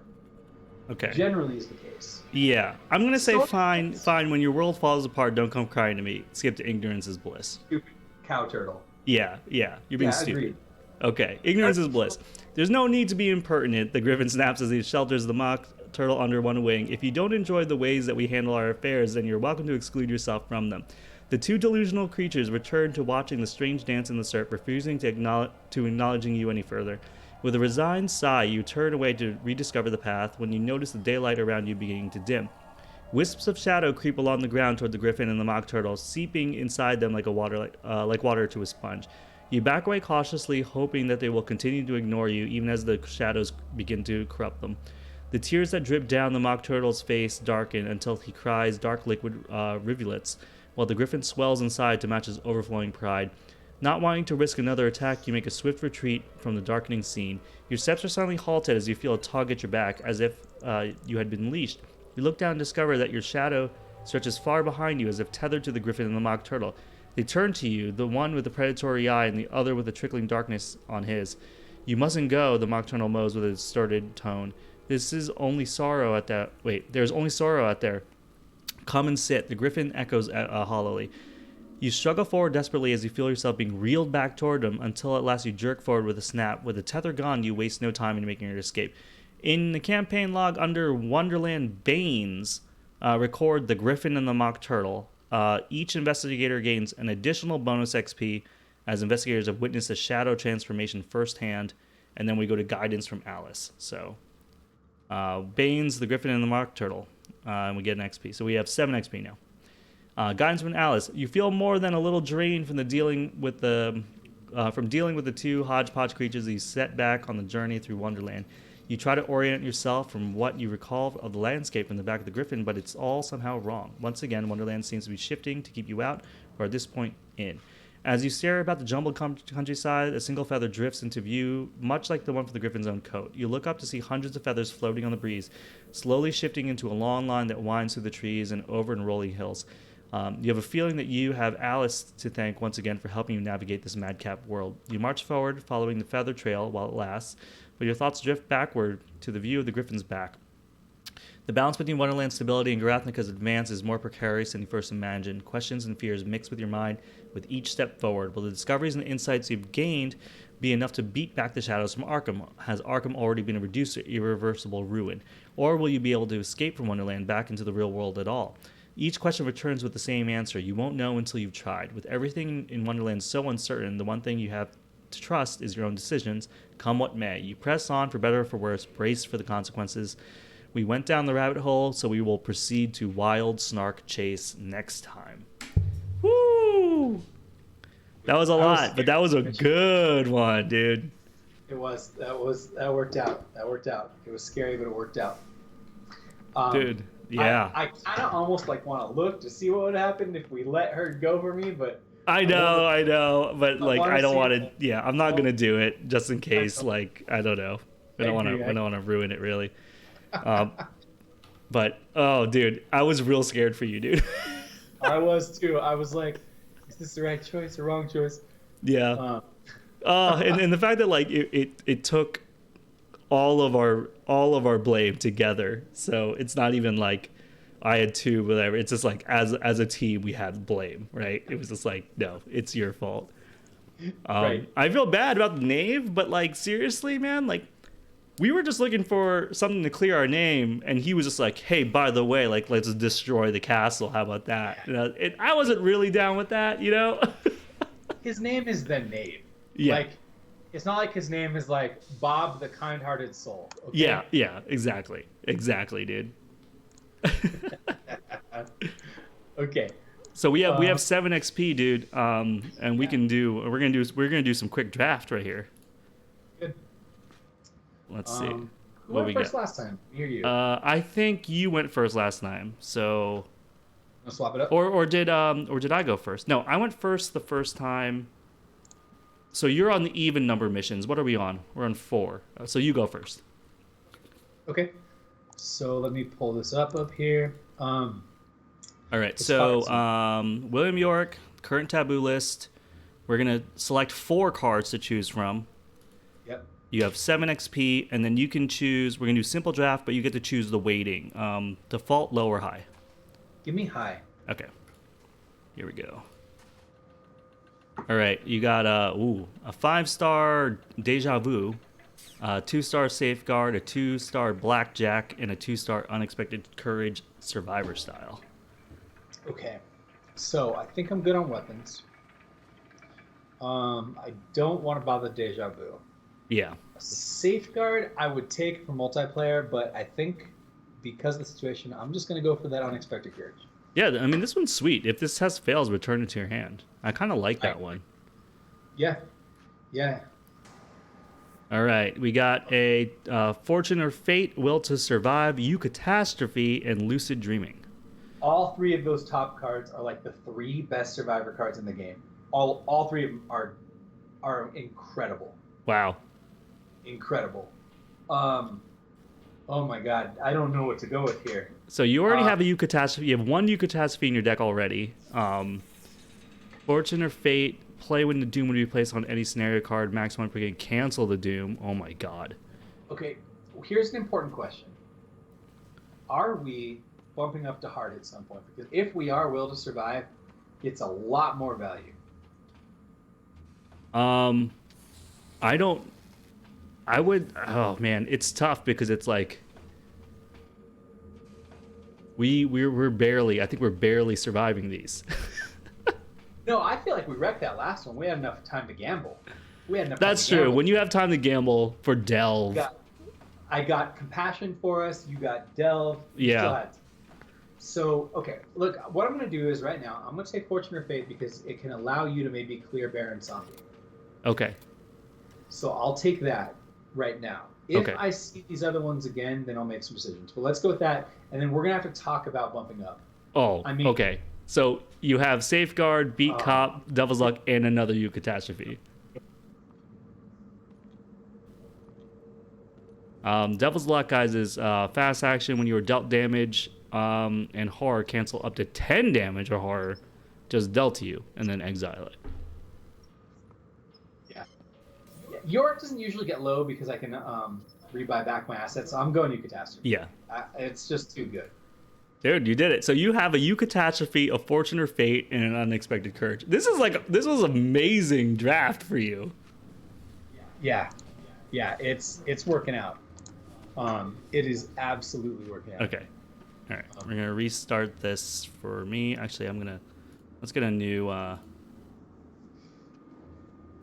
tab just in case we need to refer to the other one. Let's see, Marie. Limbo. Okay. Latest taboo, upgrades, simple draft. I'm going to also do high XP. And 4 cards.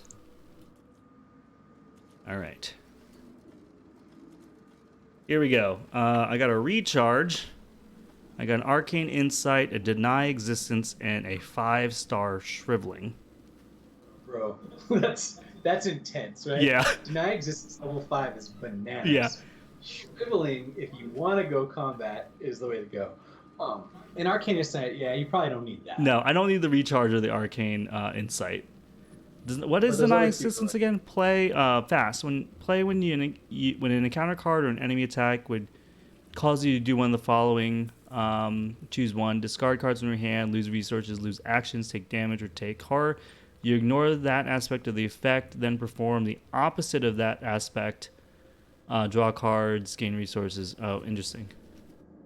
Yeah, so it can not only save you, but like, I mean, especially in a circumstance where you're gonna like lose actions, it can be huge. So it's like that card can be incredible. Shriveling level 5 can also be incredible if you need a fight. So like, I think that's really the question you asked though. Do you want another spell so you can like take care of yourself combat wise, or do you want like the ultimate like I'm fine button? Oof. I don't know. The shriveling is They're just both like good.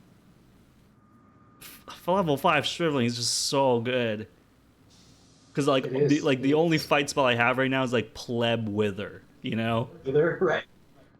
But no, it's And so I true. think like, and the fact that I can do 3 damage here, Yeah, that's huge.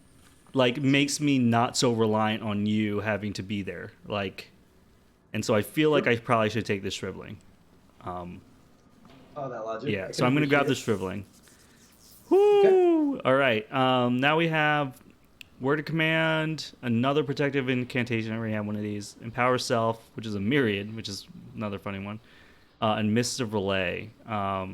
So I already picked up an evade spell, so I don't really think I need the Mists of Relay. Word of command, name a spell card, search your deck for a copy of the name card. I mean, I have so few spells that might be interesting. And what I don't know what Empower Self is actually.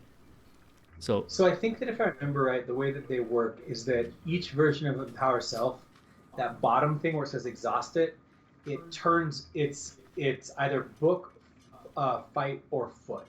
So if you read it, so read the rest of it. Anytime a card effect requires you to use mine instead of book, you may ignore that aspect of the effect. And then you can pump. and then you can pump the That's- book. Right. So the weird thing about it is that okay, so they do take up only one arcane slot, so you can stack them all together. And basically, like the fight one is interesting for you because like on standard, all of a sudden now your fight's like a 3. The evade one could help you because that makes your 3 go up to a 5, and your book one then makes your book go up to a 6 or 7. Yeah. So it's really interesting. I've never seen anybody take it, but it does also give you pitch cards of all 3 flavors too. It's unique.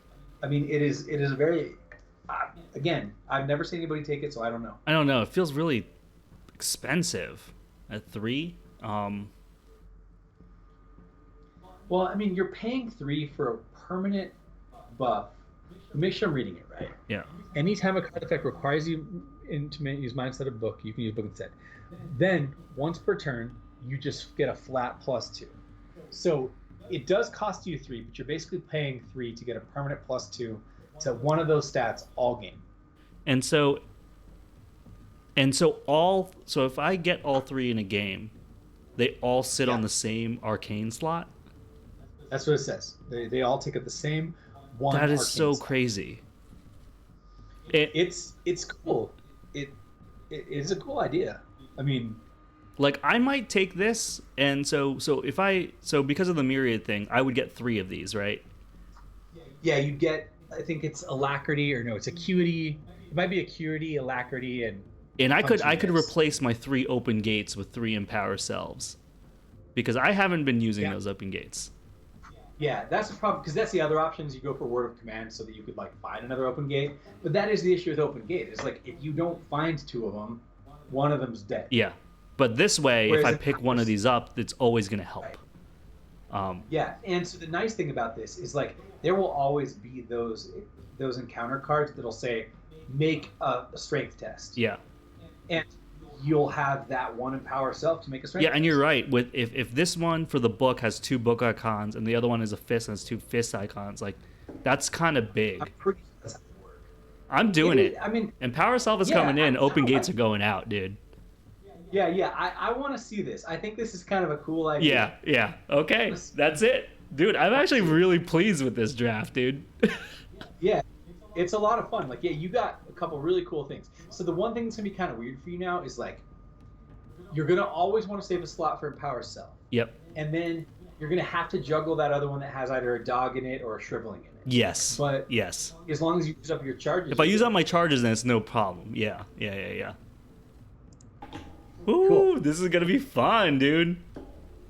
I'm excited to see how this works out. Like I actually, to be honest with you, when those cards came out, they came out at a time I think when I wasn't playing purple, so I forgot about it. Yeah. And looking at it again, especially if you have somebody with like the right stat mix, like for her, it just means you're gonna super be able to pick up clue with your book. Yeah.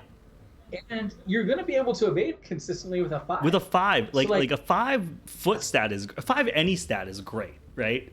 Yeah. Super huge for you, and then the punch one's just there as kind of like icing on the cake in case you get. Like, there's certain times where it's just like I need to punch some stupid thing, or basically take a punch test for a parlay or something. Right. Okay. Well then, that was fun, man. Like that mission. So this mission is what wiped our group last time. Interesting. Okay.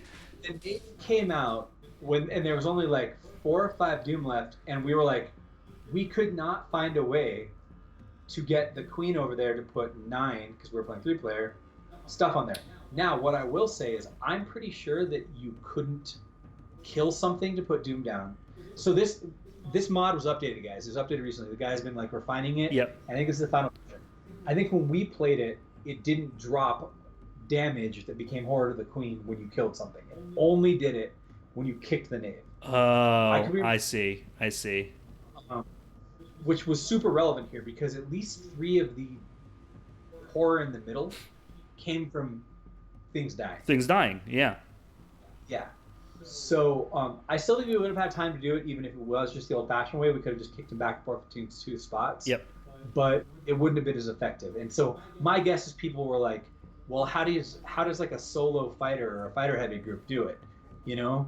Like, yeah, this felt nice and balanced because there was something for everybody to do. It's like you can pick up clues and then kick the knave over, or you could fight things, and so everybody can contribute in some way, which is like, you know, the thing that we had a really big hard time with when we did the Dream Eaters, when we were like, well, one of us sucks now. Period. There's just nothing you can do about it. So yeah, I do. If that's a change that he made recently, then that's rad that he did that. That felt good to me. I've thought that like playing through these again, I mean going through them the second time, they all feel really, really well designed and balanced. Like the hardest one to wrap your head around was the Tea Party, because wrapping your head around the fact that you're engaged with something not at your location. That was mechanically that was weird. Yeah. But I think we did it right, and I feel like this one, I think this mission is very, very cool. Like both times playing it now, it feels fun. It feels very thematic to how the queen is. I love that you're like trying to piss her off, so you're causing damage, which causes her to get more upset. I love the way he's implementing those like fragments of Alice in like every mission. So yes, yeah. So far, I love this. Yeah, thematically, it's so awesome. Yeah, the helping the people in the dungeon and getting compassion, it's like that's sweet. That's so sweet. But like, yeah, the whole idea, like, and there was like that you could feel the tension there where you're like, I am definitely causing a lot of trouble to piss her off. Yeah. Right? Like, and that's what I need to do to like win the mission, knowing in the back of your mind that like you're stacking blame on yourself because you're causing the problems. right? And so like Right. it's like, how the hell am I going to balance knowing that something like the hammer is going to fall on me at some point? I just don't know how it's going to fall on me. And I loved that, like, it actually mattered in the end. You couldn't just stack up a ton Yeah. and have no consequence. I do like She that was too. so- It's like you have, yeah. It's just like there's no way. It's like we had so much blame. It had to go somewhere, and so that was awesome, dude. R.I.P. Nave, dude. Yeah, for sure. It was like no question in my mind. I was like, oh, this guy's gonna get it, dude. I was like, we ain't friends. I also like that your kleptomania ended up taking Rabbit's Foot, because like we can kind of use that to our advantage because I'm running 2 of them too. Oh yeah, that So, was like, that was this- really great. I think I forgot to use it a couple of times, but I was passing most of my tests that game, so I felt really good. Dude, yeah, once I got better at doing the whole Alyssa Scrying combination, that is rad as hell. It is really good. And I was actually hoping that I was going to pick up an upgraded Scrying in the draft. Yeah. That would have been. I hope you get that opportunity before this is done. Yeah, because then I can really get rolling on that, and that would be awesome. So, woo, things to look forward to. So if you enjoyed this as well, let us know in the chat and on YouTube when this gets put up. Like and subscribe if you haven't done that. That really helps us out. Leave a comment. Let us know if we made any mistakes. Let us know if Matt didn't actually need to put that extra blame on himself at the end. We did it. Yeah. I think just to we did the worst case so that we knew that if anything happened, it's like, okay, this was the worst case. But it probably would have made a difference if we didn't have to. That's like one less encounter card that we would have had to pull, I think. So, but yeah, if you see anything else like that, again, if you're playing this campaign, let us know too. But a quick announcement: we will not be playing this next Monday. Both Matt and I are unavailable. So Chris will be solo streaming, I think, next Monday. But Matt and I will be back the Monday after that for Scenario 5. That's right, Matt? Yes, that is All right, correct, and we'll both be out. And the last thing that I wanted to mention right now before we go, for those of you still listening, is we're gonna probably play on normal next time. But give us a comment if it feels like it's time for us to move up to hard. Both Lyle and I, that's where our heart lies. Yep. Yep. We're only playing on normal right now because with draft it can get rough, but maybe it's time. So give us. I want to say, I think you're right, Matt. Like if the next scenario goes as well as this scenario goes, we will most definitely be moving up to hard for the next one after that. You know what I mean? Sure. Yeah. And I think that's what we've been waiting for. Like a good 2 scenarios in a row where we're like, okay, we feel good. It's like now we can go, which is going to be rough because we're talking about the last 3 scenarios in the campaign to go to hard mode. But that actually almost feels thematically good too, because it's like Wonderland's getting stronger, we're getting stronger. It's like everything's getting rougher. So we'll see. But yeah, there might be a time where we just switch over the chaos bags. Yep. Agreed. It could be almost that time. Awesome. But yeah, fun, guys. Again, please, if you see this kind of stuff and you like this guy's work, give him a shout out. It looks like we found out earlier that this gentleman may have made some other cool fictional story related campaigns too. So we'll look more into that and let you guys know as we find out more there too. Yeah, definitely. And if you and your game group are looking for different campaigns to do and you want to check it out before we even get to it, leave us a comment with how you're finding it. And it's so if you recommend us checking it out, that'd be awesome. So yeah, I think with that, it's perfect timing here for us to sign off. Thank you so much for everybody joining us live. Again, we'll put links in the description below about where you can find our decks on ArkhamDB, and also the link of the Arkham Draft website that we use. So much fun. I suggest even if you're just into drafting decks, just draft one, dude, for fun. Even if you're not playing with it, it's actually a really great website to just tinker around with and see what could come out of it. And I think with that, we're going to say peace, good gaming, and good night. Bye, everybody. Everyone.